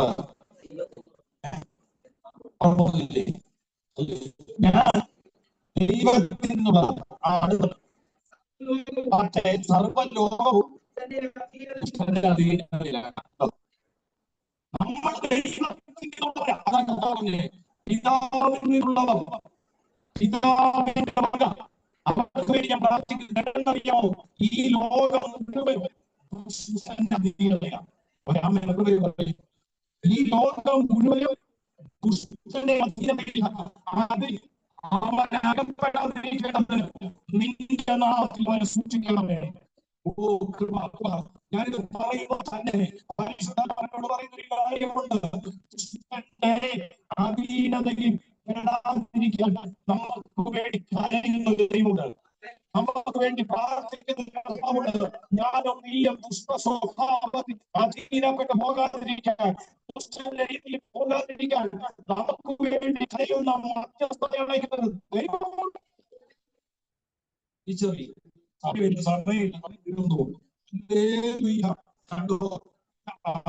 തങ്ങൾ വായിക്കുമ്പോൾ കർത്താവായി ക്രിസ്തു പ്രാർത്ഥനയുണ്ട്. ഈ ഞാൻ ഇവർക്ക് വേണ്ടി മാത്രമല്ല, ഇവരിലൂടെ വരാനിരിക്കുന്നവരുമുണ്ട്. വായിച്ച പോലെ വലിയ സ്തോത്രം. പറഞ്ഞ പോലെ വായിച്ചൂടെ? അവരോടുകൂടെ ഇരുന്നപ്പോൾ ഞാൻ അവരെ തന്നിരിക്കുന്ന നാമത്തിൽ കാത്തുകൊണ്ടിരുന്നു. ഞാൻ അവരെ സൂക്ഷിച്ചു. തിരുവെഴുത്തിന് നിവർത്തി വരേണ്ടതിന് നാശയോഗ്യനല്ലാതെ നശിച്ചു പോയിട്ടില്ല. ഇപ്പോഴോ ഞാൻ നിന്റെ അടുക്കൽ വരുന്നു. എന്റെ സന്തോഷം അവർക്ക് ഉള്ളിൽ പൂർണ്ണമാകേണ്ടതിന് ആ ഇത് ലോകത്തിൽ വെച്ച് സംസാരിക്കുന്നു. ആ ഞാൻ അവർക്ക് അതിന്റെ വചനം കൊടുത്തിരിക്കുന്നു. ആ ഞാൻ നമ്പുകിയല്ലാത്തത് പോലെ ആ അവൻ നമ്പുകിയന്മാരായതുകൊണ്ട് ആ ലോകം അവരെ പകച്ചു. ആ അവരെ ലോകത്തിൽ നിന്ന് എടുക്കണമെന്നല്ല, ഉം ദുഷ്ടന്റെ കയ്യിൽ അകപ്പെടാതെ കൊണ്ട് ആ അവരെ കാത്തുകൊള്ളണമെന്നത്രേ ഞാൻ അപേക്ഷിക്കുന്നത്. ആ ഞാൻ നമ്പുകിയല്ലാത്തതുപോലെ ആ അവരും നമ്പുകിയന്മാരല്ല. ആ സത്യത്താലെ ശുദ്ധീകരിക്കണമേ. ആ നിന്റെ വചനം സത്യമാകുന്നു. നിന്റെ വചനം സത്യമാകുന്നു. നീ എന്നെ ലോകത്തെ അയച്ചതുപോലെ ആ ഞാൻ നമ്മെ ലോകത്തിലേക്ക് അയച്ചിരിക്കുന്നു. കേട്ടോ, നീ എന്നെ അയച്ചതുപോലെ ഇനി ഞാൻ ചെയ്തതിന്റെ ബാക്കി അവൻ ചെയ്യാൻ വേണ്ടി പോവുകയാണ്. സാക്ഷാൽ ശുദ്ധീകരിക്കപ്പെട്ടവരാകേണ്ടതിന് അപ്പോ നാലാമത്തെ കാര്യമാണ് വിശുദ്ധീകരിക്കാനുള്ള ക്രിസ്തുവിന്റെ മനസ്സ്. അല്ലെങ്കിൽ വിശുദ്ധീകരിക്കുക എന്ന് നമ്മൾ എഴുതിയിട്ടുണ്ടെങ്കിലും അവിടെ അർത്ഥമാക്കുന്നത് വേർതിരിക്കുക എന്ന വാക്കാണ്. അല്ലെങ്കിൽ വിശുദ്ധീകരിക്കുക എന്നാണ് നമ്മൾ എഴുതിയിരിക്കുന്നത്. പക്ഷേ ആ പ്രാർത്ഥനയിൽ ചരിത്രം പഠിക്കുമ്പോൾ ആ പ്രാർത്ഥനയിൽ ക്രിസ്തു അർത്ഥമാക്കുന്നത് വേർതിരിക്കുക എന്ന പദമാണ്. ഹല്ലേലൂയ, സ്തോത്രം, ഹല്ലേലൂയ. അസത്യത്തിന്റെ ലോകത്തിൽ നിന്ന് അവരെ എന്ത് ചെയ്യുക? സത്യത്തിലേക്ക് വേർതിരിച്ചു നിർത്തുക. കേട്ടോ, ഈ ലോകത്തിൽ എല്ലാം ഉണ്ട്, എന്നാൽ എല്ലാത്തിനോട് ചേർന്ന് പോകുന്നവരല്ല ദൈവമക്കൾ. എല്ലാത്തിനോട് ചേർന്ന് നിൽക്കുന്നവരല്ല ദൈവമക്കൾ. അസത്യത്തിന്റെ നടുവിൽ സത്യത്തിലേക്ക് മാറി നിൽക്കുന്നവരാണ് ദൈവമക്കൾ. വായിച്ചേ അപകം 17 മുതൽ സത്യത്താൽ അവരെ വിശുദ്ധീകരിക്കണമേ. ആ നിന്റെ വചനം സത്യമാകുന്നു. നീ എന്നെ ലോകത്തിലേക്ക് അയച്ചതുപോലെ ഞാൻ അവരെയും ലോകത്തിലേക്ക് അയച്ചിരിക്കുന്നു. അവരും സാക്ഷാൽ ശുദ്ധീകരിക്കപ്പെട്ടവരാകേണ്ടതിന് ഞാൻ അവർക്ക് വേണ്ടി എന്നെ തന്നെ വിശുദ്ധീകരിക്കും. പറഞ്ഞത് അവർക്ക് വേണ്ടി തന്നെ വിശുദ്ധീകരിക്കുന്നത് ഇവർക്ക് വേണ്ടി ഇവിടെയാണ്. അല്ലെങ്കിൽ ശ്രദ്ധിക്കട്ടെ, യേശു കർത്താവ് അല്ലെങ്കിൽ തന്നെ തന്നെ വിശദീകരിച്ചത് മാത്രമല്ല, തന്റെ പിതാവിന്റെ വകയായവരെ വിശുദ്ധീകരിക്കത്തക്കവണ്ണം, അല്ലെങ്കിൽ അവിടെ അർത്ഥമാക്കുന്നത് വേർതിരിക്കത്തക്കവണ്ണം, വേർതിരിക്കത്തക്കവണ്ണം കർത്താവായ യേശു ക്രിസ്തുവിന്റെ ഒരു പ്രാർത്ഥനയാണ്. 20-ാമത്തെ വാക്യത്തിലാണ് ഇവർക്ക് വേണ്ടി മാത്രമല്ല, ഇവരുടെ വചനത്താൽ എന്നിൽ വിശ്വസിക്കുവാൻ ഇരിക്കുന്നവർക്ക് വേണ്ടിയും ഞാൻ അപേക്ഷിക്കുന്നു. ഞാൻ ആ ഭാഗം ധ്യാനിച്ചപ്പോ ഞാൻ അറിയാതെ എന്റെ കർത്താവിന് നന്ദി പറഞ്ഞു. ഞാൻ അറിയാതെ എന്റെ കർത്താവിന് നന്ദി പറഞ്ഞു. Hallelujah, hallelujah, hallelujah. യേശു കർത്താവേ, ഇവർ സത്യത്തിൽ നിൽക്കണം. ഇവർ വേർതിരിച്ചവരാണ്. ഇവർ വിശുദ്ധീകരിക്കണം. ഇവർ വേർതിരിച്ചവരാണ്. അല്ലെ, ഇവർക്ക് വേണ്ടി മാത്രമല്ല ഞാൻ അപേക്ഷിക്കുന്നത്, ഇവരിലൂടെ വചനം കേട്ട് നാളെ വിശ്വസിക്കുന്ന എല്ലാവർക്കും വേണ്ടി ഞാൻ ഇന്ന് അപേക്ഷിക്കുക. അങ്ങനാണെങ്കിൽ അല്ലെങ്കിൽ എനിക്ക് വേണ്ടി എന്റെ കർത്താവ് അപേക്ഷിച്ചു തന്ന, അന്നേ കർത്താവ് എനിക്ക് വേണ്ടി അപേക്ഷിച്ചത്, അന്നേ കർത്താവ് എനിക്ക് വേണ്ടി അപേക്ഷിച്ചത് വിശ്വസിക്കുന്നവരെ പറഞ്ഞ മനസ്സിലായോ? ഇവരുടെ വചനത്താൽ ആര് വിശ്വാസത്തിലേക്ക് വരുന്നോ, ഇവരുടെ വചനത്താൽ ആര് അനുഭവത്തിലേക്ക് വരുന്നോ, അവർക്ക് വേണ്ടിയും ഞാൻ അപേക്ഷിക്കുന്നു. എന്ന് പറഞ്ഞാൽ നിനക്ക് വേണ്ടി ദൈവം എഴുതിക്കാൻ തുടങ്ങിയത് അല്ല, നീ ജനിക്കുന്ന എത്രയോ കാലങ്ങൾക്ക്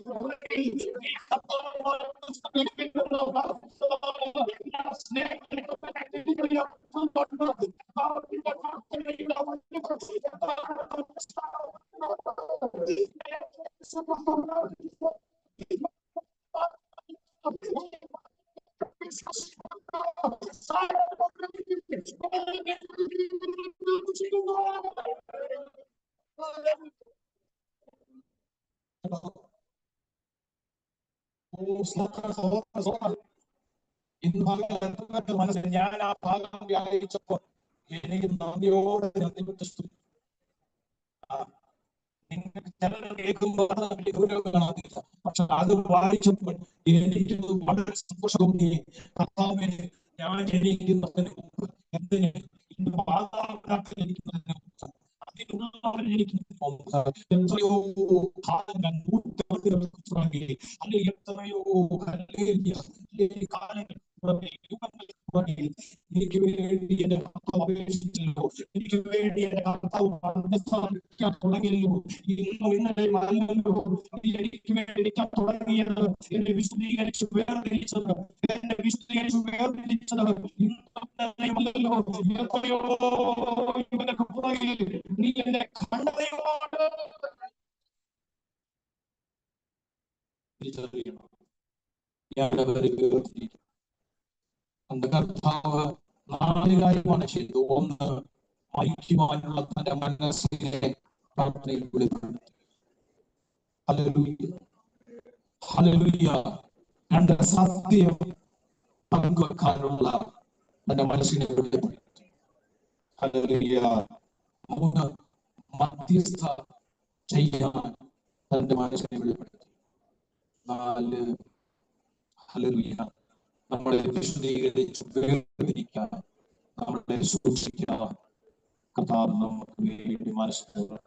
ഇന്ന് പകൽക്കാലം ഇതൊരു ചെറിയ ദൂതായിട്ട് നിങ്ങൾ ചിന്തിക്കുന്നത്, ഞാൻ നിങ്ങളെ പഠിപ്പിക്കുന്നത് പോലെയാണ് പ്രസംഗിച്ചിരിക്കുമ്പോൾ നിങ്ങൾ ഇതൊരു ചെറിയ ദൂതായിട്ട് കാണരുത്. ഇന്ന് പകൽക്കാലം കർത്താവായ യേശു ക്രിസ്തു ഇടയിൽ നിൽക്കുന്നത് കൊണ്ടാണ് ഞാനും നീയും ഇങ്ങനെ നിൽക്കുന്നത്. മറന്നു പോകരുത്. ഓരോ ആവശ്യങ്ങളും ഓരോ കാര്യങ്ങളും നടന്നു പോകുന്ന നമുക്ക് വേണ്ടി ഒരുവൻ നമുക്ക് വേണ്ടി ഒരുവൻ പ്രവർത്തിക്കുന്നത് കൊണ്ടാണ് അത് വിശ്വസിക്കുന്നവർ തലമുയർത്തി ഒരു ഹല്ലേലൂയ പറഞ്ഞാൽ നിമിഷം എല്ലാവരും വചനത്തിന്റെ മുൻപിൽ നമ്മളെ തന്നെ നമുക്ക് സമർപ്പിക്കാം.